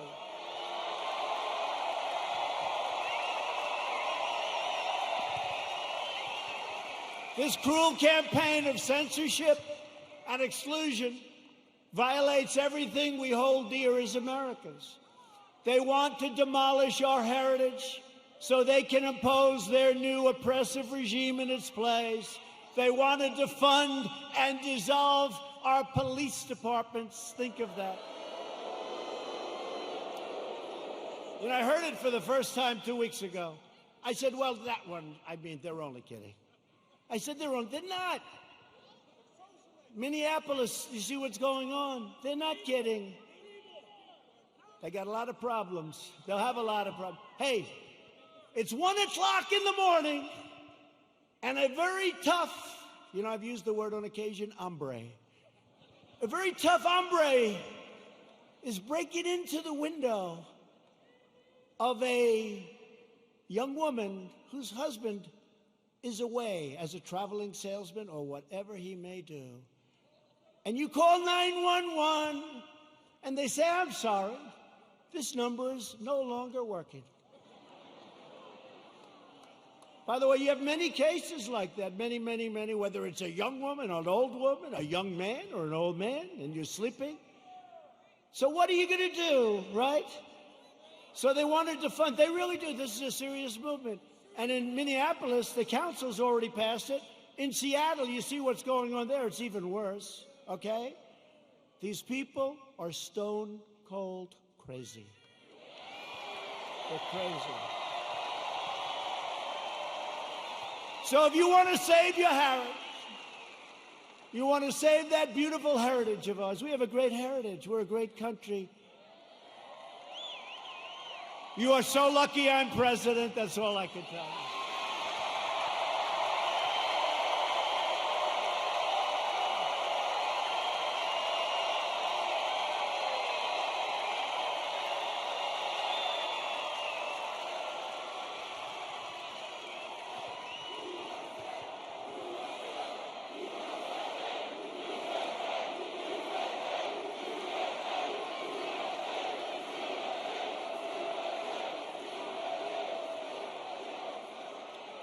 People have come up to me and say, how do you take it? I say, do I have a choice? Do I have a choice? We deal with a lot of bad people, but we're winning. And every once in a while, I'll have one of these days where I'm hit left and right, like even this great event. What, if you could have seen outside, or if you could have heard the reports, oh, it's COVID, it's this, by the way, it's a disease, without question, has more names than any disease in history. I can name Kung Flu. I can name 19 different versions of names. Many call it a virus, which it is. Many call it a flu. What difference? I think we have 19 or 20 versions of the name. But they say to me, where do you get the energy? I say, I don't have a choice. I don't have a choice. You know, it was interesting to show you how fake they are. You might have seen it. So last week they called me and they say, sir, West Point, we're ready. I said, oh, that's right. I have to make the commencement speech at West Point. You know, they delayed it for 6 weeks because of COVID. So they delayed it. And I went there. 1,106 cadets were graduated, and beautiful. Right? Beautiful cadets. So, this is just to show you how bad the fake news is. So, they say to me, sir, we're ready to go. I say, let's go. this is after saying hello to a lot of cadets, inspecting little areas of a building that was very exciting. Actually, it's beautiful, very old. Studied a lot of our great generals, some of our presidents that went there. West Point is beautiful, right on the Hudson River. But after an hour, general that runs it is a fantastic guy. After an hour, we land. We do some more inspections, and they say, "Sir, are you ready?" "Yes, I am." So we walk like the equivalent of about 3 blocks, which is fine. We go on stage, which is fine. They make speeches. Then I make a speech that lasted a long time. I don't know, maybe 45 minutes, maybe longer. I don't know, but a long time. The sun is pouring down on me. Okay? But they said to me before the speech, "Sir, would you like to salute each cadet, each single cadet, or maybe they'll be in groups of 2. Would you like to salute like this?" "Yes." "Like this." Almost 600 times. You know what that is? 600 times!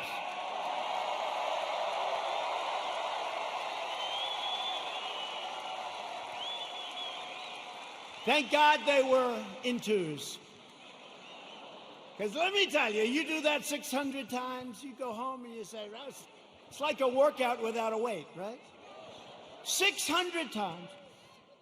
So I did that. Then the incredible helicopters, brand new, gorgeous helicopters, the Apaches and the other new ones that we just bought.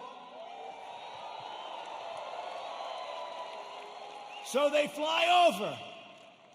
And the kids throw the hats in the air. It's beautiful, it really is. And it was a beautiful day. And we're all finished. I was on the stage for hours. Hours! Sun, I came home, I had a nice tan. Meaning I had a nice sunburn. No, the sun's going right like that. But I make this speech, right? I salute for probably an hour and a half, maybe more, but around that. Watch, if I'm off by 2 minutes, I'll say, "He exaggerated. It was only an hour and 25 minutes. He exaggerated. He lied. He lied. He's a liar." These people are sick, the fake news.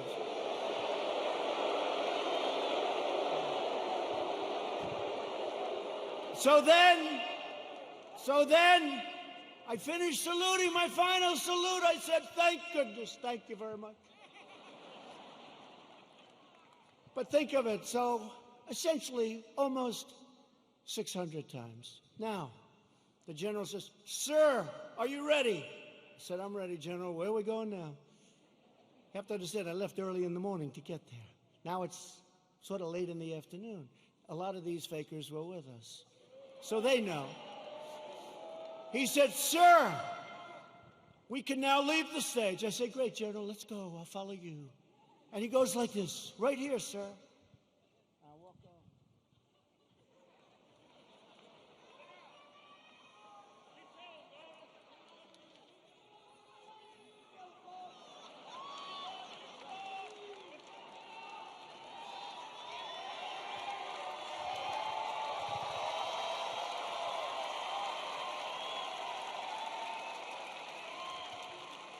And the stage was higher than this one. And the ramp was probably 10 yards long. I say, "General!" Now you got to understand, I have the whole Corps of Cadets looking at me. And I want them to love their president. I did this big thing. I love them. I love them. They're incredible. And they do. I said, "General, I've got myself a problem, General. Because I'm wearing leather bottom shoes, which is good if you're walking on flat surfaces. It's not good for ramps. And if I fall down, look at all those press back there. Look at that.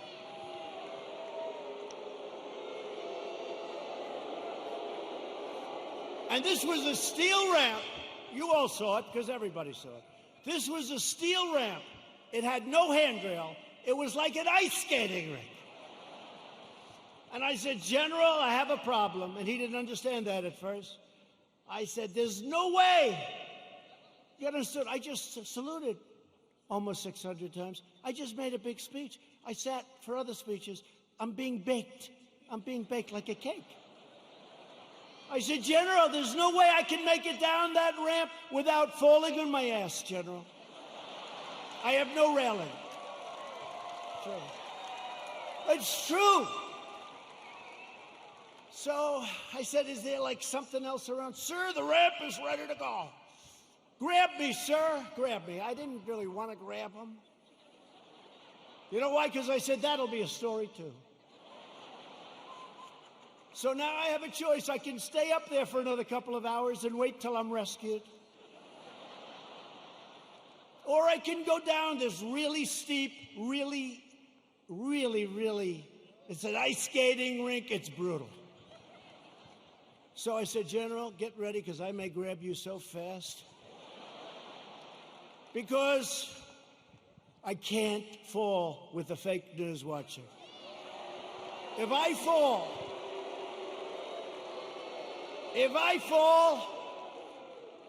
I remember when President Ford fell out of the plane, you remember? I remember when another president, nice man, threw up in Japan, and they did slow motion replays. It's true, right? It's true. I don't want that, General. Now he's standing there, big, strong guy, and he's got these shoes, but they're loaded with rubber on the bottom. Because the first thing I did, I looked at his shoes. Then I looked at mine. Very, very slippery. So I end up saying, okay, General, let's go. I will only grab you if I need you.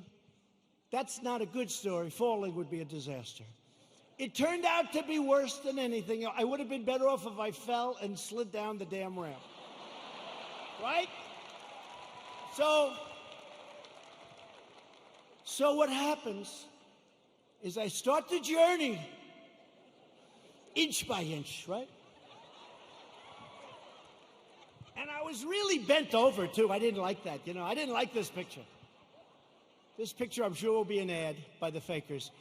So I was bent over, right? And I go like this.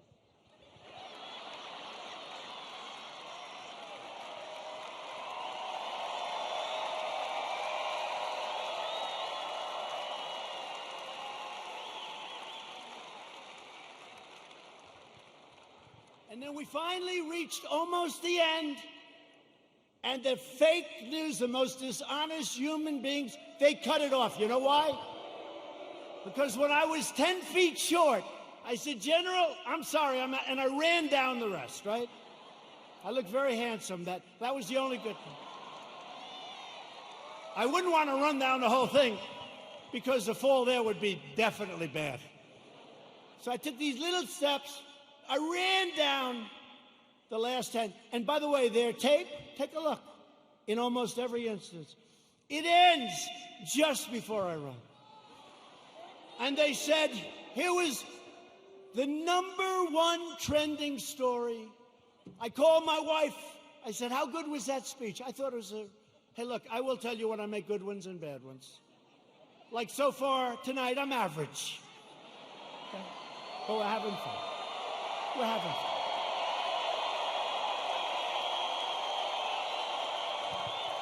So far tonight. But I called my wife and I said, how good was it, darling? She said, you're trending #1. I said to our great First Lady, I said, let me ask you a question. Was it that good, the speech, that I'm trending #1? Because I felt it was really good. No, they don't even mention the speech. They mentioned the fact that you may have Parkinson's disease. It's true. It's true.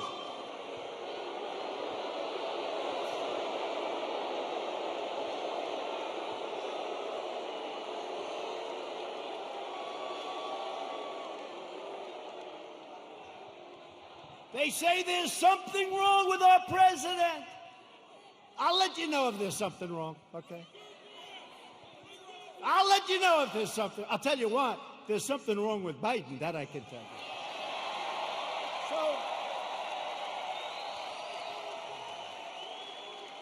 So then my wife said, well, it wasn't only the ramp. Did you have water? I said, yeah. I was speaking for a long time.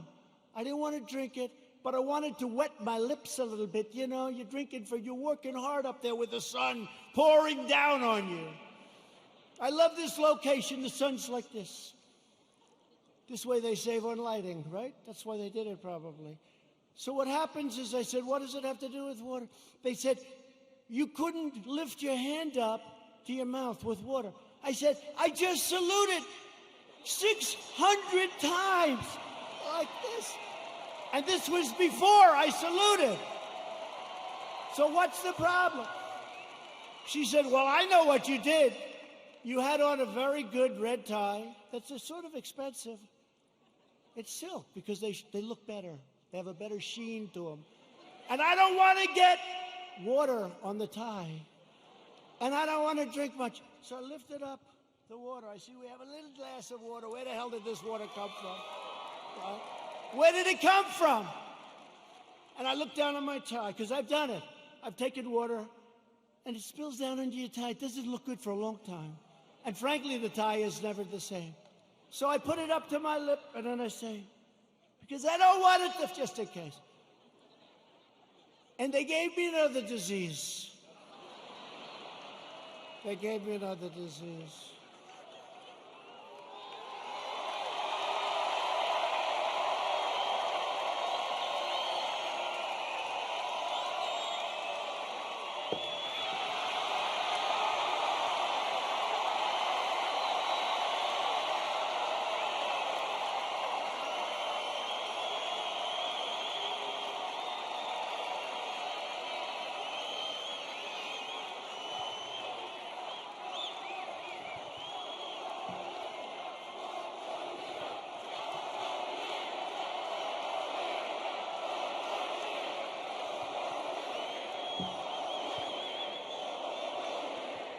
Anyway, that's a long story, but here's the story. I have lived with more the ramp than the water, but I've lived with the ramp and the water since I left West Point. Not one media group said I made a good speech or I made a great speech. But the kids loved it because they broke their barrier, which wasn't good in terms of COVID. But they broke their barrier, and they wanted to shake hands. They wanted to, and I don't want to tell anybody, but there were a couple of kids they put at the end. I actually shook their hand, okay? I actually shook it. Because they were excited. They were excited. They're with their president. They were excited. The most beautiful young people, men, women, the most beautiful young people you've ever seen. So think of how you feel, you me. I go there. How did I do?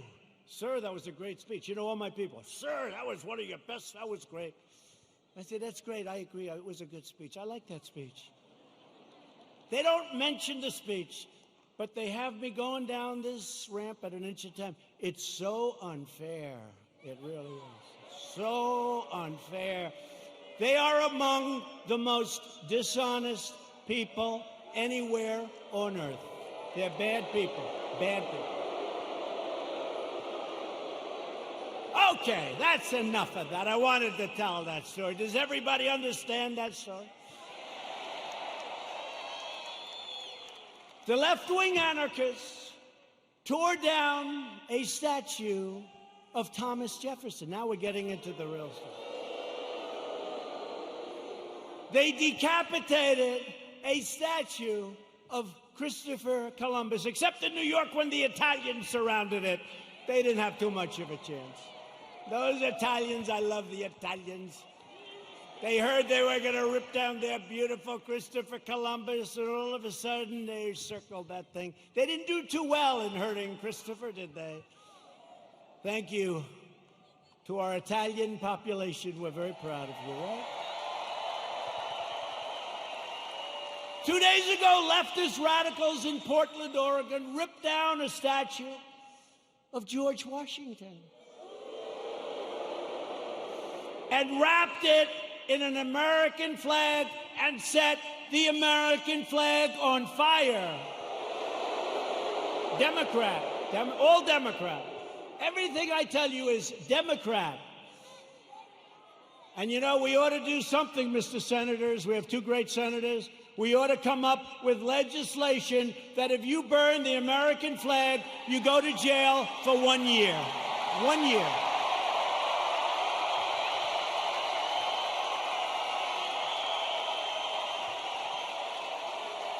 Jim and James. Jim and James. We ought to do it. You know, they talk about freedom of speech, and I'm a big believer in freedom of speech, but that's desecration. That's a terrible thing to do.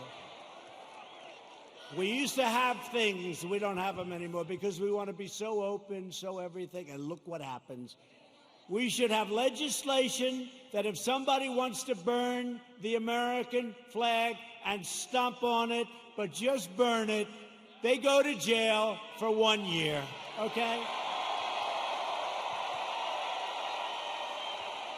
In Seattle, the Democrat mayor and the Democrat city council have surrendered control of 6 city blocks to an anarchist mob. These are anarchists. These are not protesters. You listen to the fake news, they say, oh, the protesters were lovely. Could you imagine if people just even slightly to the right tried to take over Seattle?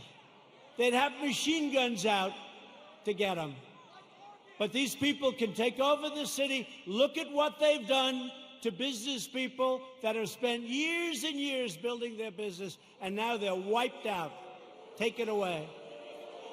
Governor Inslee ought to get his act together, get in there. I'll help you. I'll do whatever you want. I'm waiting for a call. I would love to do it. I would love to do it. It'll take less than an hour, and it'll all be over with, and you'll have your city back.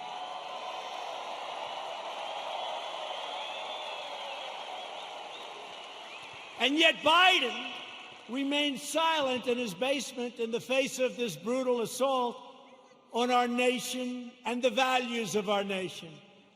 Joe Biden has surrendered to his party and to the left-wing mob. He has no control. Does anybody honestly think he controls these radical maniacs? You know what he says to his wife when he's not confusing her with his sister? Get me the hell out of here. These people are crazy. That's what he says. He has absolutely no control. You know, a lot of times I'll make like a speech, and I'll have this beautiful paragraph come out criticizing every little aspect of the speech. Beautiful, brilliant. But Joe didn't. And it'll say, a comment from Joe Biden. But he didn't say it.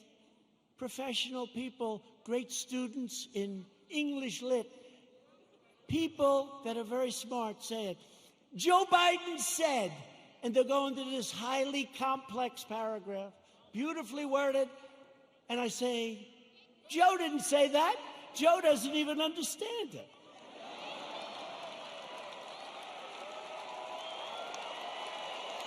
And if Biden is elected, he will surrender your country to these mobsters 100%. Your 401ks, by the way, look at how we're doing in the stock market. Just set another record with NASDAQ. Your 401ks and money itself will be worthless. Your 401ks are doing very well, unless, I don't want to say, if you were stupid, I said, don't sell, don't sell. It went down, but we got it back up. And now NASDAQ, think of it, NASDAQ just set a record. And I think you're going to see a lot of records. And next year, if we don't do anything stupid on November 3rd, you are going to have the greatest economic year we've ever had. That'll be next year. If the Democrats gain power, then the rioters will be in charge, and no one will be safe, and no one will have control. Joe Biden is not the leader of his party. Joe Biden is a helpless puppet of the radical left. And he's not radical left. I don't think he knows what he is anymore. But he was never radical left. But he's controlled by the radical left. And now he's really controlled. His campaign staff even donated a lot of money to bail out rioters, looters, and arsonists who ravaged Minneapolis.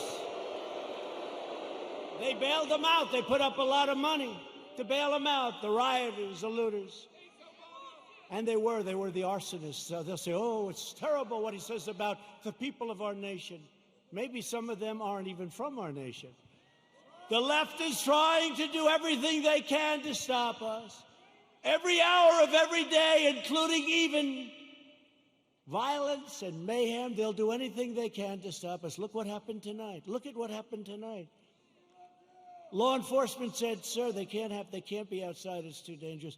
We had a bunch of maniacs come and sort of attack our city.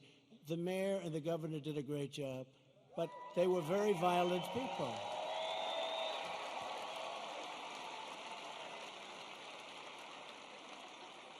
And our people are not nearly as violent, but if they ever were, it would be a terrible, terrible day for the other side. Because I know our people. I know our people. But we will never submit to their threats, and we will never let them destroy our nation. What they did tonight, I saw it on television coming in on Air Force One.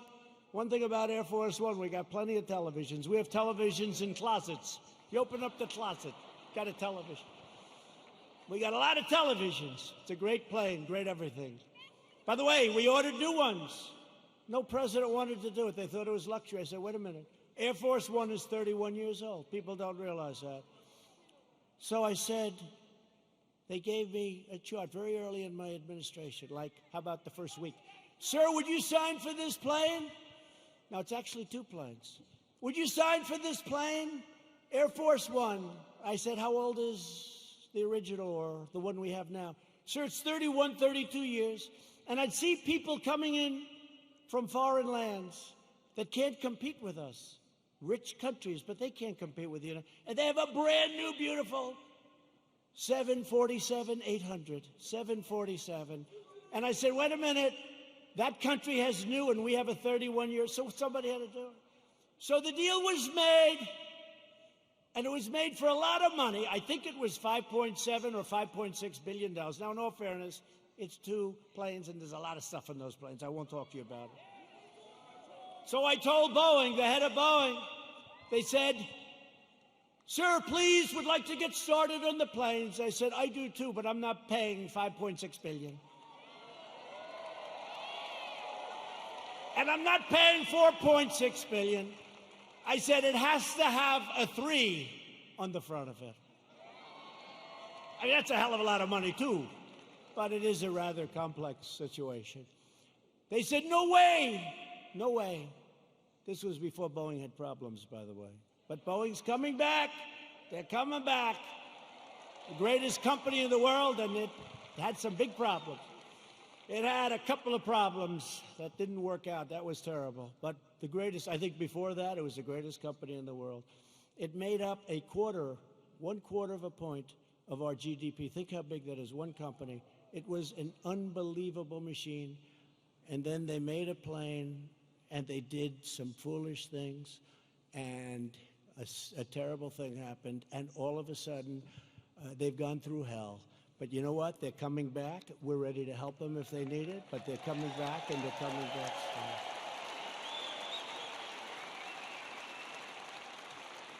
But this was the Boeing before that, and they were riding high, and like I was before this thing came in.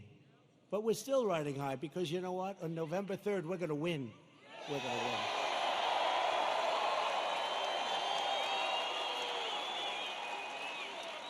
So they came in and they said, no, we want, 5.6 billion, whatever it was. If I'm a little bit off, they'll go crazy, you know. Whatever. But it was a lot. 5.6 billion. Nope, got to have a 3. Got to have a 3. Call me up. Nope, cancel the contract. I said, cancel the contract. I want to cancel. I said, General, can you cancel the contract? He said, yes, sir. I'm very proud of it. Oh, good. Cancel it. Okay, sir. By the way, to cancel it, do you have to pay anything? Yes, sir. We have a cancellation fee, sir. How much is it, General? $250 million, sir. I said, what? Sir, we made a good deal. $250 million to cancel. You mean if we don't buy the plane, we have to hand them $250 million? That's not good, right? Look at these two guys. They're looking. By the way, That's like a good story compared to some I could tell you, like with aircraft carriers. So they said 250 million, or I always say this, or around that number, because I'm off by a little bit. They say, oh, he exaggerates. I look at numbers all day long. That's what I look at for years now, for my whole life when you think of it. 250 million cancellation fee, sir. He was very proud of himself. What a great deal. I say, General, don't cancel. Don't cancel. Just tell him I don't want the planes. Don't put anything in writing. Don't put it in writing, General. Why, sir? Because I don't want to pay $250. True. Do you hear that, Jim? Jim Inhofe, he's great. You hear that, Jim? You know that story. He does a great job. So here's what happened, the bottom line. Boeing says, no way, no way, no way. The next week they say, no way we're doing it.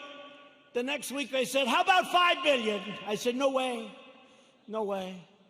The next week they said 4.8. I said, nope, it's got to have a 3 on the front of it. Don't you understand, you dumb son of a bitch? Don't you understand?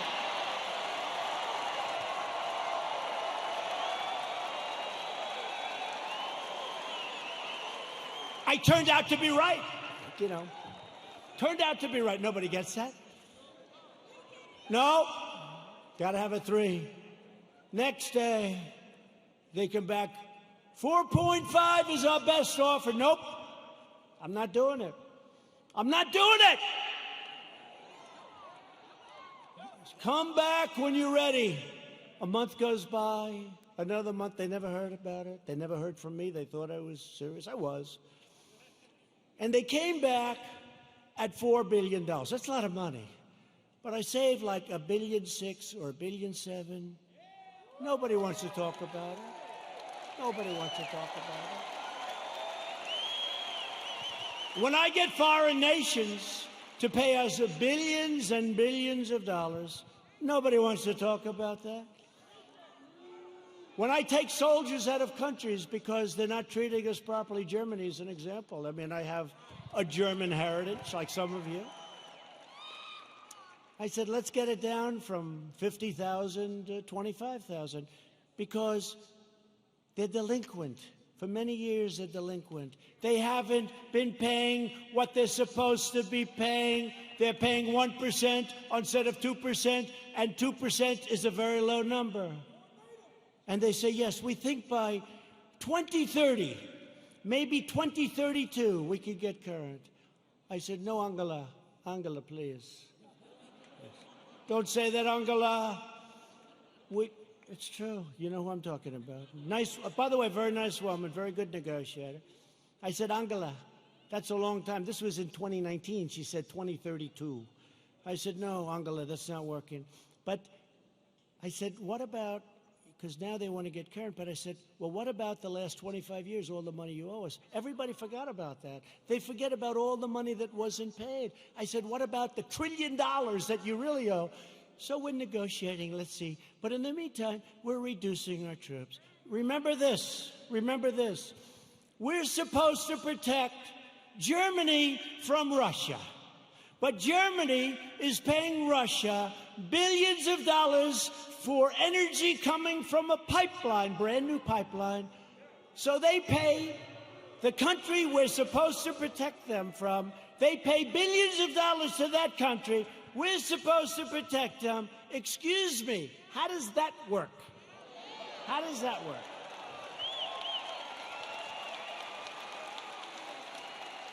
And the great thing is with Jim Inhofe and with James Lankford, likewise, when they just said they love you, James. When they hear it, they get it. A lot of people don't get it. They get it. We cannot continue to be ripped off. We're ripped off by so many countries, and we're stopping it. And that means that a lot of people don't want me here. They don't want me here. There are a lot of people that don't want me here. You know, they don't sell a lot of bombs when we're not dropping bombs on people. You know that, right? It's called the military-industrial complex. When rioting and looting broke out in our nation's capital, I very quickly deployed the National Guard. I said, get them in. after watching for an evening or two. We stopped the violence and restored peace and order to the streets. And last night they had a little breakout again. They ripped down a statue that was 110 years old, beautiful piece of art, in front of the police precinct with our radical left mayor watching on television. We're not happy. That's going to be very expensive for D.C. They're always looking for money. We need more money. We always need more money. And then they don't do the proper job. So it's not going to be good for Mayor Bowser. Mayor Bowser. They were heading over to the Jefferson Memorial recently, and they wanted to do damage to our great, beautiful Jefferson Memorial. Not going to happen. Don't worry about it. We have it surrounded with very strong people. The choice in 220 is very simple. Do you want to bow before the left-wing mob, or do you want to stand up tall and proud as Americans?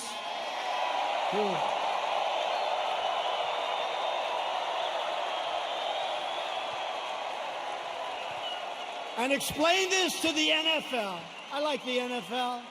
I like Roger Goodell, but I didn't like what he said a week ago. I said, where did that come from in the middle of the summer? Nobody's even asking. We will never kneel to our national anthem or our great American flag. We will stand proud and we will stand tall.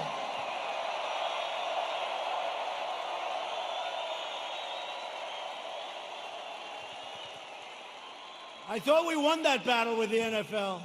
Their stadiums were emptying out. Did you see those stadiums? It took them a long time to get you back. A lot of people didn't like that, you know, a lot of people that you wouldn't even think would care that much. I've had people that I said, these are super left liberals, and they didn't like it. Joe Biden and the Democrats want to prosecute Americans for going to church, but not for burning a church.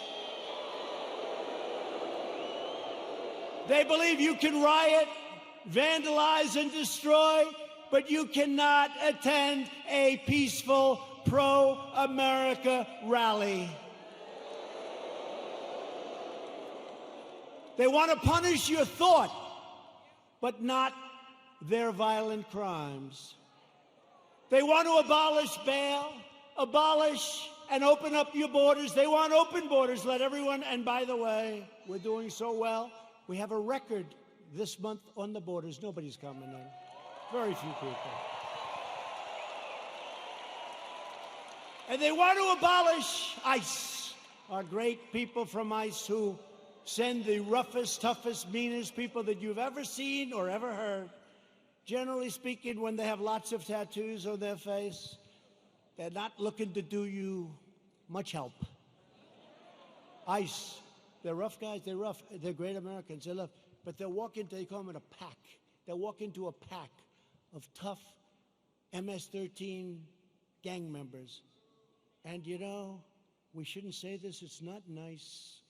They want us to negotiate. They start swinging, and the others start swinging. Everybody's swinging. At the end, they carry them back, and they throw them into the paddy wagon, right? They're great. And these people want to get rid of ICE. They get rid of murderers. They get rid of rapists. They get rid of the worst scum on earth.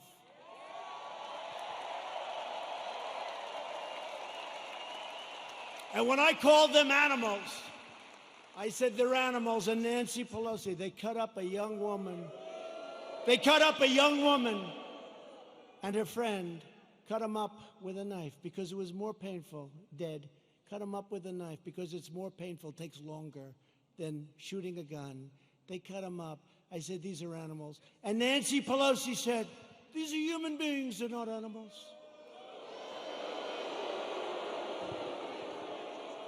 If I lose an election over that, you know what?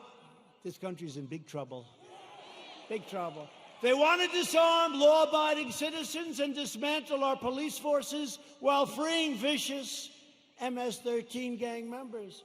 In Joe Biden's America, rioters, looters, and criminal aliens have more rights than law-abiding citizens, and that's true. In my administration, we defend American citizens, and we deport MS-13 members. Or put them in jail if we have to. The chaos you're seeing in our Democratic-run cities, these are all run by the Democrats, is what will happen in every city and community in America, and much, much worse if we don't keep them out. We have to do this. We have to go to the polls on November 3rd, and the rest, you know what to do. You know what to do. Got to keep the White House. Joe Biden's record can be summed up as 4 decades of betrayal, calamity, and failure. He never did anything. He was a senator. He was a vice president. He was, before that, something. Guy, you know what's great? President Trump was tough on this, or he was tough. They complained. Never did anything about it. He's been there for 43 years or 47 years. He never did anything about it. Biden supported every globalist attack on the American worker. Let's make every country in the world rich but ourselves, including NAFTA, the disaster of NAFTA. He wanted to go, and TPP would have ruined our automobile industry. Korea, I renegotiated the deal. I took a horrible deal. That was a Hillary Clinton special. That was a Hillary Clinton special. She said, we have to make this deal with South Korea. It's going to mean 250,000 jobs. And she was right. For South Korea, 250,000 jobs. And China's entry into the World Trade Organization was supported by Sleepy Joe Biden. That was one of the worst deals economically in the history of our country. When China joined the World Trade Organization, they were flatlined for decades. They became like a rocket ship. He voted for the war in Iraq. He voted for mass amnesty for illegal aliens. He supports sanctuary cities, and now Biden wants to end immigration enforcement and he wants to require you to provide free health care for millions and millions of illegal aliens, okay? When I took early and decisive action to ban travel from China and protect Americans from the virus, and as I said, Joe Biden opposed my decision and called it hysteria, xenophobia. He doesn't know what the word means, xenophobia, and fear-mongering. And then he apologized a month later. He said he was wrong, but he didn't say it. And they didn't cover it. They didn't cover it. On one of the single most important policy decisions of our lifetime, Joe Biden sided with China over America. That's closing the border.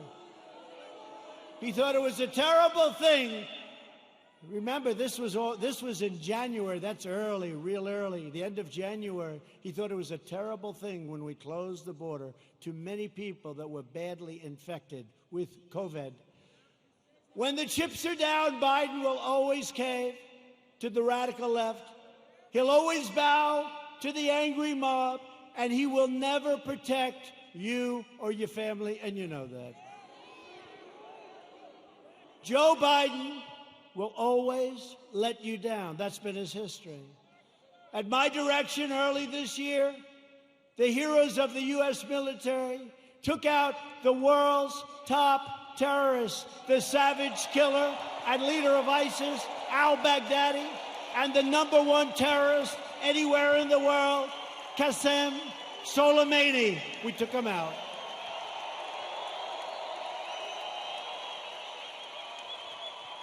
Joe Biden opposed killing Soleimani. He was vehemently, we killed this #1 terrorist. He didn't like it. You know why he didn't like it? Because he thought it would be good politically. That didn't work out too well. Just as he opposed the raid that killed Osama bin Laden. He opposed it. You know that. Biden is always on the wrong side of history, as said by people that are with him and worked with him. He never made a correct foreign policy decision. Biden is a puppet for China. Son walked out with $1.5 billion. I think it's a little bit. Allowing them to rip off America for many years. Now they're paying us billions and billions of dollars. We give a lot of it to our farmers. We have plenty left over. China is not exactly happy with me.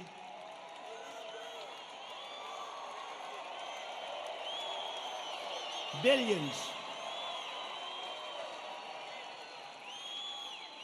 They pay us billions and billions of dollars, and they targeted our great farmers. And I took the money that they targeted. I took that money and I gave it to the farmers, so they were even. So they're okay. Are you okay? Come. Doctor, please. Doctor. Thank you. These people, I mean, some of the people are waiting for 5 days, especially in this location, right? You take your time, darling. Take your time. Thank you very much. Take your time. Doctor, thank you, doctor.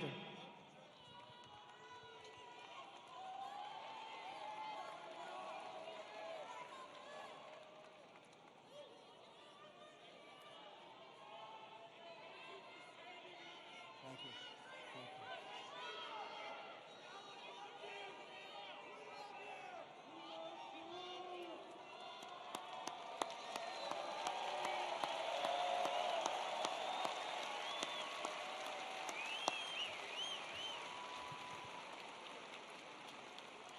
Now, some people wait for 4 or 5 days. It's incredible. He never did anything against China, Joe Biden. And that's why they desperately want him to win. They want him to win so badly. Iran wants him to win so badly. Let me tell you, I'm going to make a very fast deal, the best deal you've ever seen. I've already made one with China, but I can make even more. They want me to lose because they will own the United States if I lose. Iran.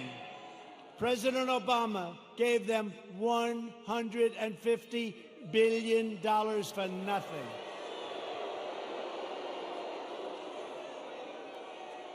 And almost more incredibly, he gave them $1.8 billion in green cash, beautiful cash. And now they're not doing so well, are they? They're not doing so well. Someday we're going to get credit for this. Someday. But they are waiting. Iran wants to make a deal so badly. But they're told by Kerry and all these other, they shouldn't, the Logan Act. But they're told by Kerry and all these people, wait, because if Trump loses, you'll own America. You're going to own it. They'll say you own it.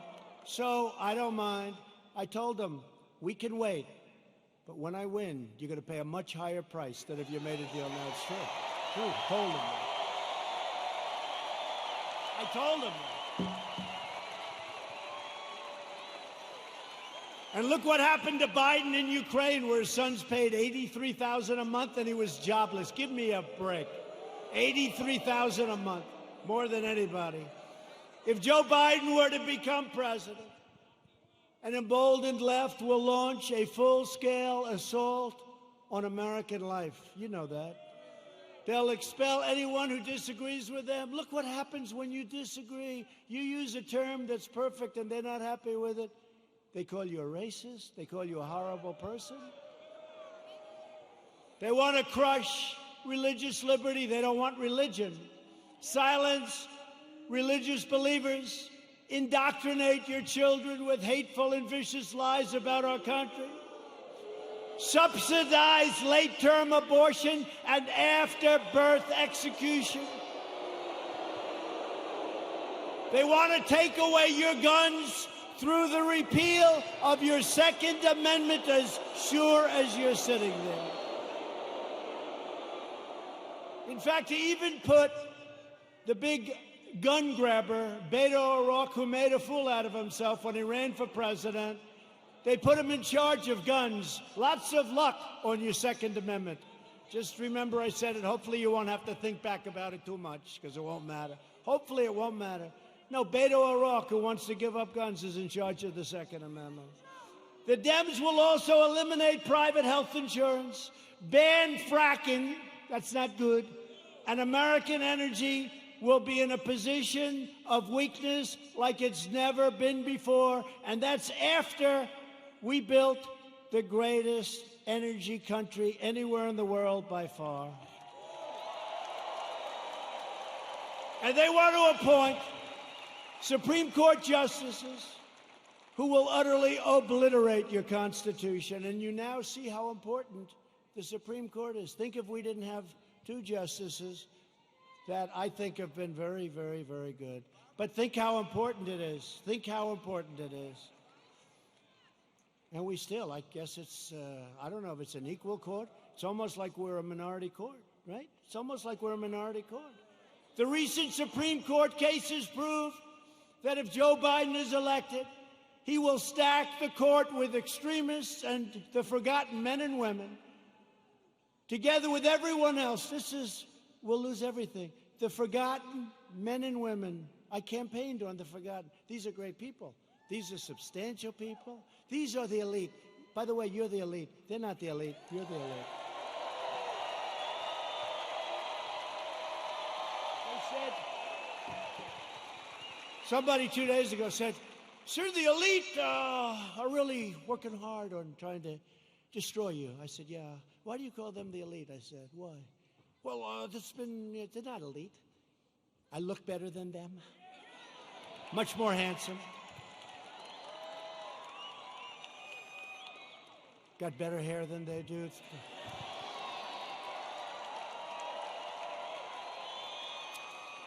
I got nicer properties. I got nicer houses. I got nicer apartments. I got nicer everything.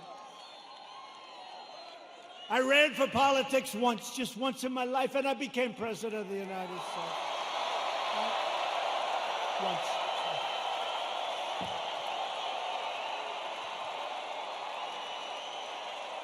Just once. And hopefully, if you get out and vote, we'll do it one more time. We won't even toy with them about 3 or 4 more times. We won't. We'll do it one more time. We'll be 2 for 2, and our country will never, ever be stronger. But I'll be soon announcing a new list of exceptional candidates for the United States Supreme Court, and I'll choose only from that list 100%, probably 25 incredible people, any one of which could be a great justice, any one of which. And I did it last time, and people loved when I did it, and I'll only pick from that list. Biden can't release his list because the names would be too extreme, too radical. They wouldn't be acceptable, but they will be very radical people. People don't understand, but we actually won on DACA yesterday. We actually won because they basically said, you won, but you have to come back and redo it. It's almost like, gee, come on back, your paperwork was no good. But we're going to be refiling, but don't let it get you. Everything's going to work out really good. Everything's going to work out good. It was great. I mean, it would have been nice if we won it. Everybody said, oh, you're going to win DACA. You're going to win DACA. That's easy. You got to win DACA. That's easy. They all said it. And they came back and they said, we don't like what you did with your paperwork, essentially, right? So we're refiling it. Most people would say, oh, we lost. We didn't lose. We're going to refile it. And everything is going to work out for the young people, most of whom aren't so young anymore, by the way. But we're going to work it out for everybody. Biden is fully controlled by the fringe of his party. He is their pawn. He doesn't even know where the hell he is, let's face it. He installed socialists, Alexandria Ocasio-Cortez, to be in charge of his environmental policy and his energy. You can forget petroleum. How does Oklahoma feel about being petroleum-free? Not good, right? Our country will have no energy. Our country will have nothing. Oklahoma, Texas, North Dakota, and many others will all be out of business. I don't think that's going to work out too well, but she's actually in charge of environmental policy, and you know what that means. She doesn't even want wind. She doesn't want those bird-killing machines that go round and round. You want to see a lot of birds that are dead? Go under a windmill sometime. She wants us to go back to the Stone Ages because she's got no sense, no credentials. She's got a little charisma, not much, but she doesn't have a clue. You know it. But she's in charge of the environment. No airplanes. We can forget Boeing, I guess, come to think of it, right? We talked about Boeing. We could forget Boeing. Let's cancel those brand new Air Force Ones, right? Likewise, Representative Ilhan Omar. Ilhan Omar is going to be very much involved in a Biden government. They will put this hate-filled, America-bashing socialist front and center in deciding the fate of your family and deciding the fate of your country. I don't think so. She would like to make the government of our country just like the country from where she came, Somalia. No government, no safety, no police, no nothing, just anarchy. And now she's telling us how to run our country. No, thank you. And I think we're going to have a big victory in the state of Minnesota because they've had it. They've had it.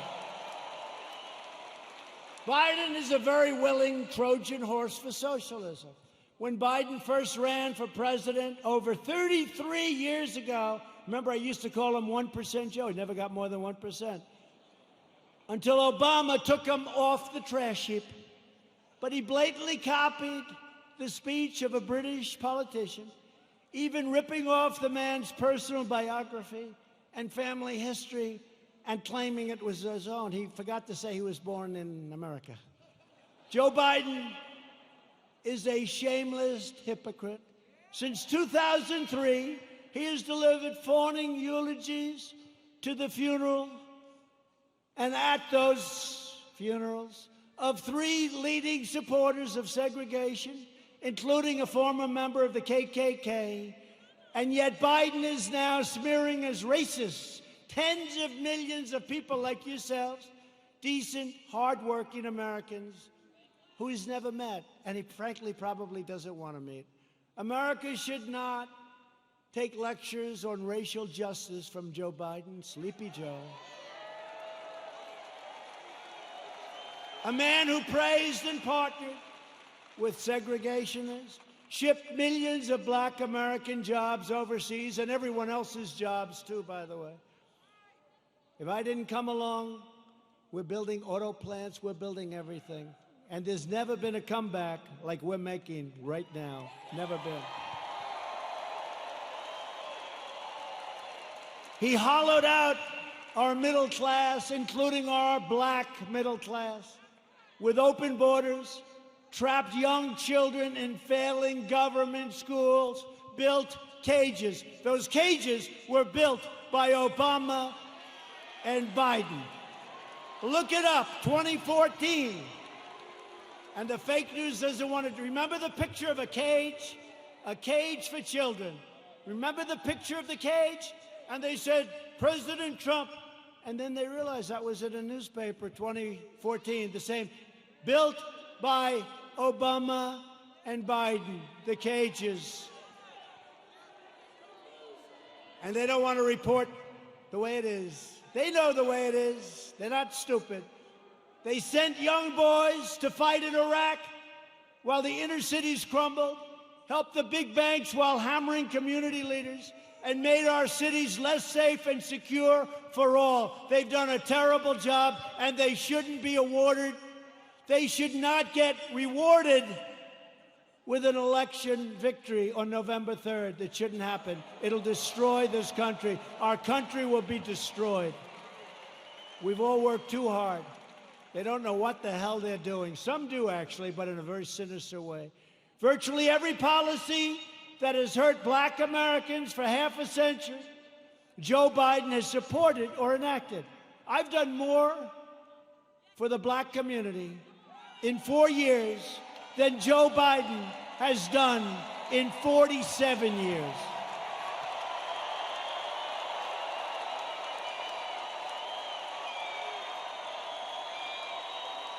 Racial justice begins with Joe Biden's retirement from public life. We are joined tonight by many outstanding Republican leaders. These are great people. We have two of our most distinguished, hardworking, wonderful friends, senators. They do a great job. Senator Jim Inhofe and James Lankford, please stand up.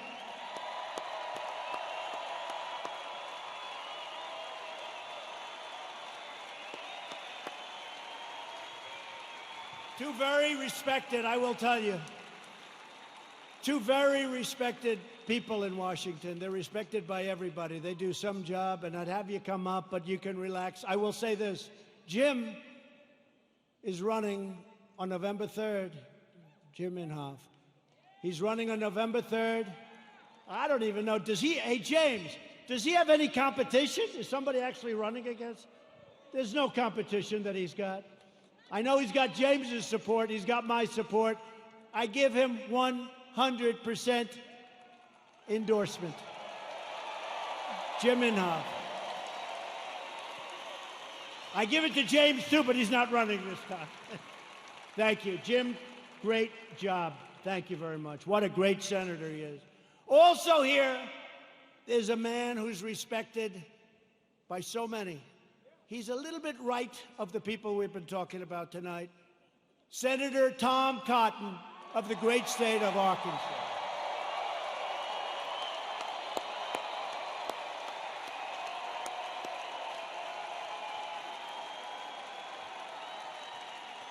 Thank you, Tom. They like you people. Thank you, Tom. Great job you're doing. We're glad to be joined as well by a man that I've gotten to know. He's done an incredible job with COVID and with everything else he touches. Governor Kevin Stitt.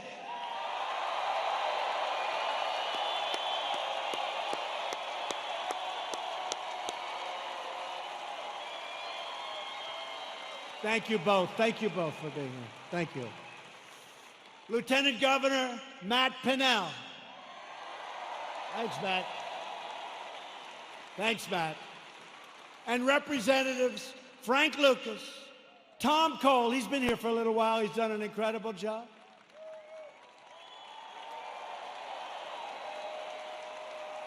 Mark Wayne Mullen, you don't want to fight with him. I want to put him and Jim Jordan in a match together. I want to. Kevin Hern, great job today, Kevin. The great Jim Jordan,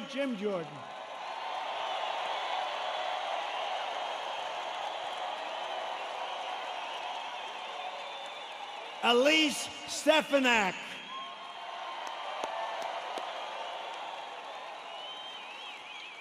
Lee Zeldin.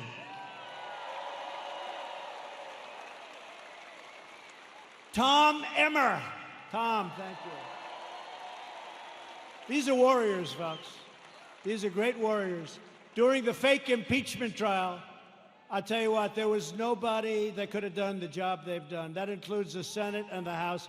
These people are incredible. David Kutzoff. David.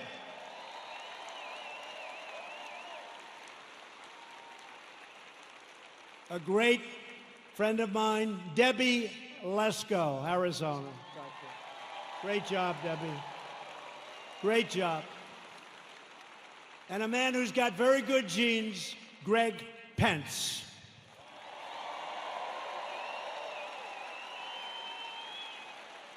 Thank you all. Great job. They're great people. They are. They're warriors. I'll tell you what. Not every person is, but this group is, and we have a lot of them in Washington. And we'll send Jim Inhofe back, and we'll send all of them. You'll send every one of them. They have to come back because they have been fighting for us, and they've been fighting for you, and they are just incredible, talented, tough, strong people that love your state a lot. So thank you very much. So we built the greatest single economy in the world. And then we say, not only the world, but actually in the history of the world, and they never even challenged me, so I guess I'm right. We did it. We had the best numbers anybody's ever had. We had the best employment numbers. African American, Hispanic American, Asian American. The best employment numbers in history. The best stock market numbers in history.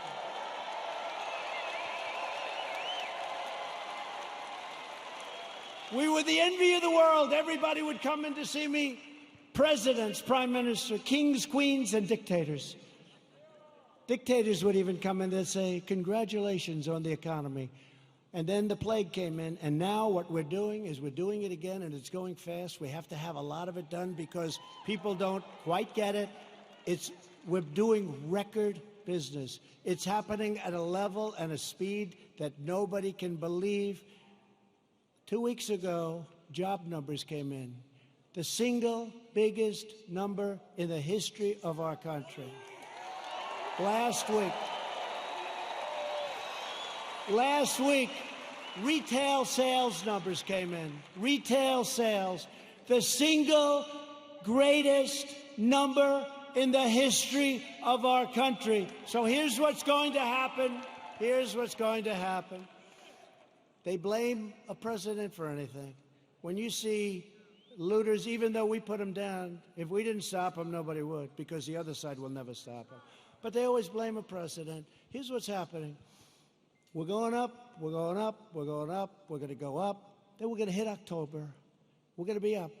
We're going to be way up. We're not going to be where we were, but in many ways, other than all of the horrible, horrible death that was so needlessly caused by a virus that should have been stopped where it originated, which was China.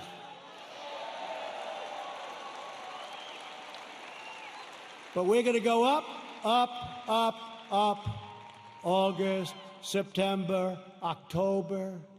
And people are going to say, man, this guy's doing a good job. He knows what he's doing. I don't believe the fake news anymore. And you're not going to want to lose your 401ks. And you're not going to want to lose all of that wealth that you've accumulated, whether it's real estate wealth or any wealth you can think, because it'll all come tumbling down if these people are put in charge, and if they double and triple and quadruple your taxes. It'll be a whole different ballgame. So I'm not putting any pressure on anybody, but in the end, we're going to have a phenomenal economy, and next year we're going to have a good third quarter, but next year, and I said it before, will be the single greatest year economically that we've ever had, okay?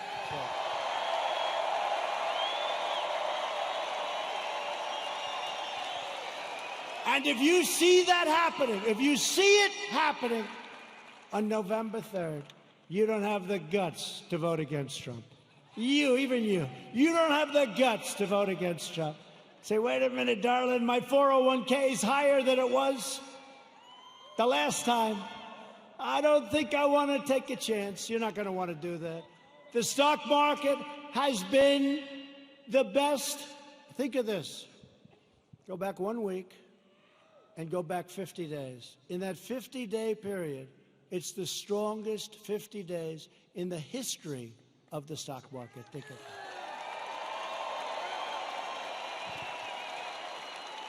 And your wife or your husband says, darling, I love you so much. You are such a great investor. And all you did is just keep the same crap you had the first time, right? Darling, I love you so much. You've always been a loser. You've always lost money. But now under President Trump, you're one of the greatest financial minds in our country. And all you did was keep your stock. Now, if you think you're going to run against, oh, they're going crazy. They want the stock market to go down, even if it costs them money. They want the stock market to go down, even if it costs them money. And they don't even know why. You know what? They're smart and they're vicious, but they don't know why. I'm telling you, they don't know why. What's wrong with having the strongest military brand new in the world all built? What's wrong with having these great economic numbers? What's wrong with having to close it down? We saved millions of lives. You know, a lot of people say we should have gone herd. Let's go herd. Ask him, how are they doing in Brazil? He's a great friend of mine. Not good. You heard about Sweden, right? 2 months. Ask him how they doing in Sweden. We saved millions of lives, and now it's time to open up, get back to work, okay? Get back to work. I recently signed groundbreaking criminal justice reform. I secured record and permanent funding for historically black colleges and universities. We slashed regulations and passed massive tax cuts to give black workers a pay raise like they've never, ever gotten before and lift up black-owned businesses. And I worked closely with a great senator also, friend of theirs, Senator Tim Scott, South Carolina, to create opportunity zones, which are doing incredibly. And since then, countless jobs and $100 billion of new investment, not government investment, have poured into 9,000 of our most distressed neighborhoods anywhere in the country. 9,000. Never happened before. Tim Scott. Today, I'm also announcing that I have directed Secretary of the Interior David Bernhardt to place the John Hope Franklin Reconciliation Park here in Tulsa on the African American Civil Rights Network. So many of my friends have been asking me to do that.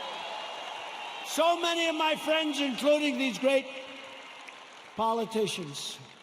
So we're going to do that. It'll be done very quickly. We will forever remember and honor the courageous people who helped build this state and this country. Democrats are stoking division in order to distract from their decades of failure on schools, jobs, housing, justice, and crime. In major city public schools run by Democrats, over 2/3 of students are falling behind in reading and math, and I think the numbers are worse than that. But Democrats would rather deny these children the future they deserve than allow them to attend the charter, public, private, religious, or independent schools of their choice. Pro-choice. Pro-choice. Pro-choice for schools. It's very popular, but some people it's like a disaster because what it does to certain unions that have a lot of power over the Democrats, even though they know it's wrong. Republicans believe access to education is a civil right. It's a civil right. 20 of the most dangerous cities in America are controlled by Democrats. Think of that. 20 of 20. And so is nearly every major city with a child poverty rate that's over 30%. They're controlled by Democrats. We can name every one of them. The murder rate in Baltimore and Detroit is higher than El Salvador, Guatemala, or even Afghanistan. How are they doing, the Democrats running those cities? Your whole country will be like that. In 2018 alone, our police arrested nearly 12,000 people for murder and manslaughter, 25,000 people for rape, and nearly 1.5 million for assault, violent assault. The Democrats' push against our police will drive up crime and drive up costs at levels you'd never believe. Thousands of innocent lives will be lost. As president, I will always support the incredible men and women of law enforcement.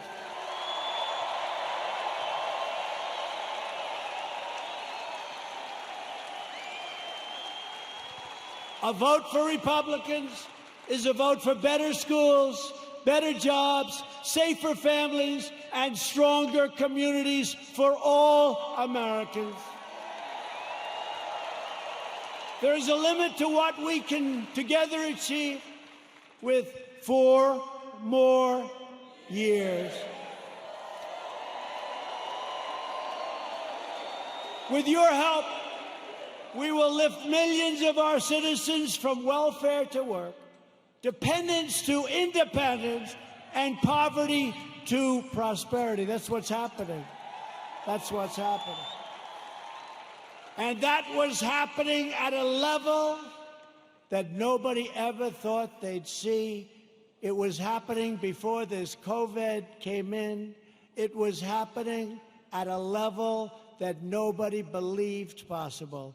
And then China sent us the plague. Thank you very much. We will protect Medicare and Social Security for our great seniors, and will always protect patients with pre-existing conditions. Always, always. We will appoint more judges to interpret the Constitution as written.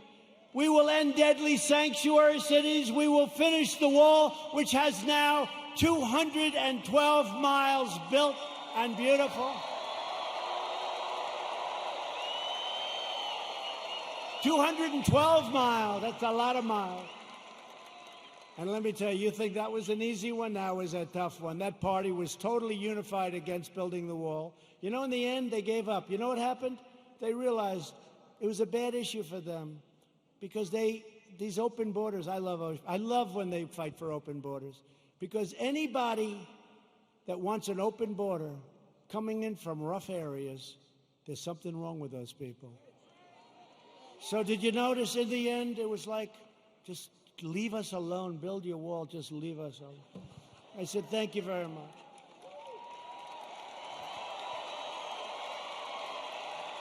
And we will elect a Republican Congress to create a fair, safe, sane, and lawful system of immigration that puts American workers first. We will revitalize our cities, and we will build gleaming new roads, bridges, tunnels, and airports all across our land. We will enact new trade deals that result in more products proudly stamped with that beautiful phrase, made in the USA. It's so beautiful, so beautiful. Made in the USA. That's happening too. We have so many plants coming into Michigan and so many other states. We have car plants coming in, would have never come if I wasn't president, would have never come. We will become the world's premier pharmacy, drugstore, and medical manufacturer. That's already started. We're bringing it back. We will keep America out of foolish, stupid, ridiculous foreign wars. We will never hesitate to kill America's terrorist enemies.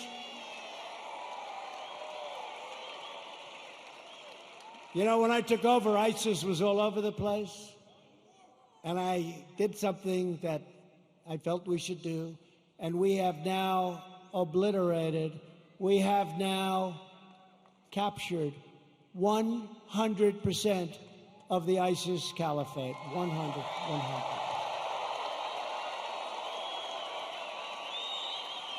And like our depleted military when I took over, like our empty shelves medically when I took over, like all of the things that when I took over it was a mess, we have done a job. You had to see what ISIS was doing.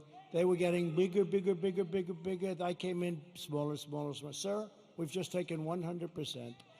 We will launch a new age of American ambition in space, and the United States will be the first nation to land on Mars. Good program.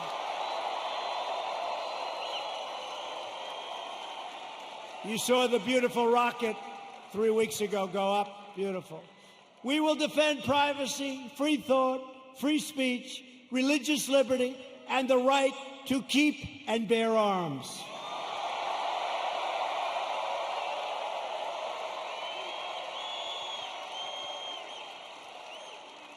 And when you see those lunatics all over the streets, it's damn nice to have arms.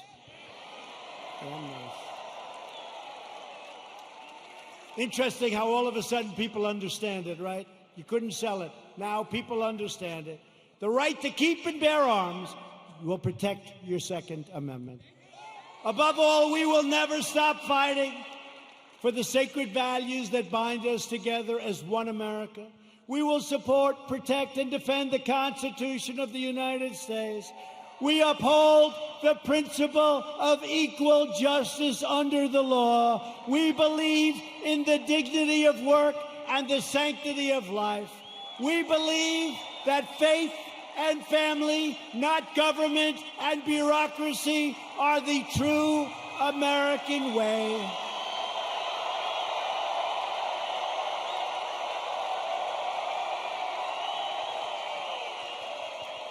We believe that children should be taught to love our country, honor our history, and always salute our great American flag.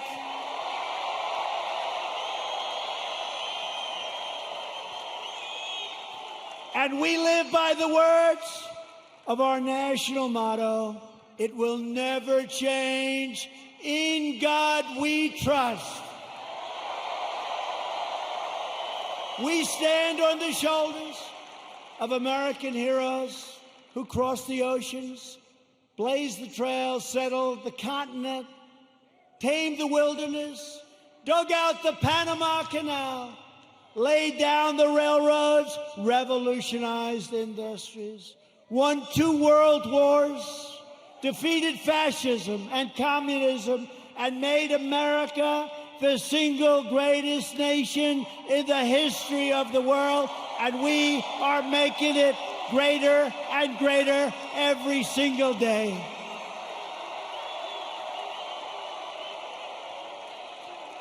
Proud citizens like you help build this country, and together we are taking back our country. We are returning the power to you, the American people.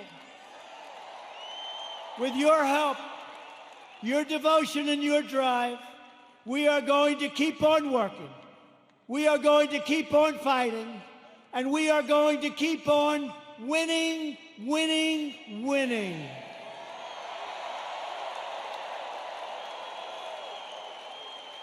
We are one movement, one people, one family, and one glorious nation under God. America will soon be thriving like never before because, ladies and gentlemen of Oklahoma, the best is yet to come.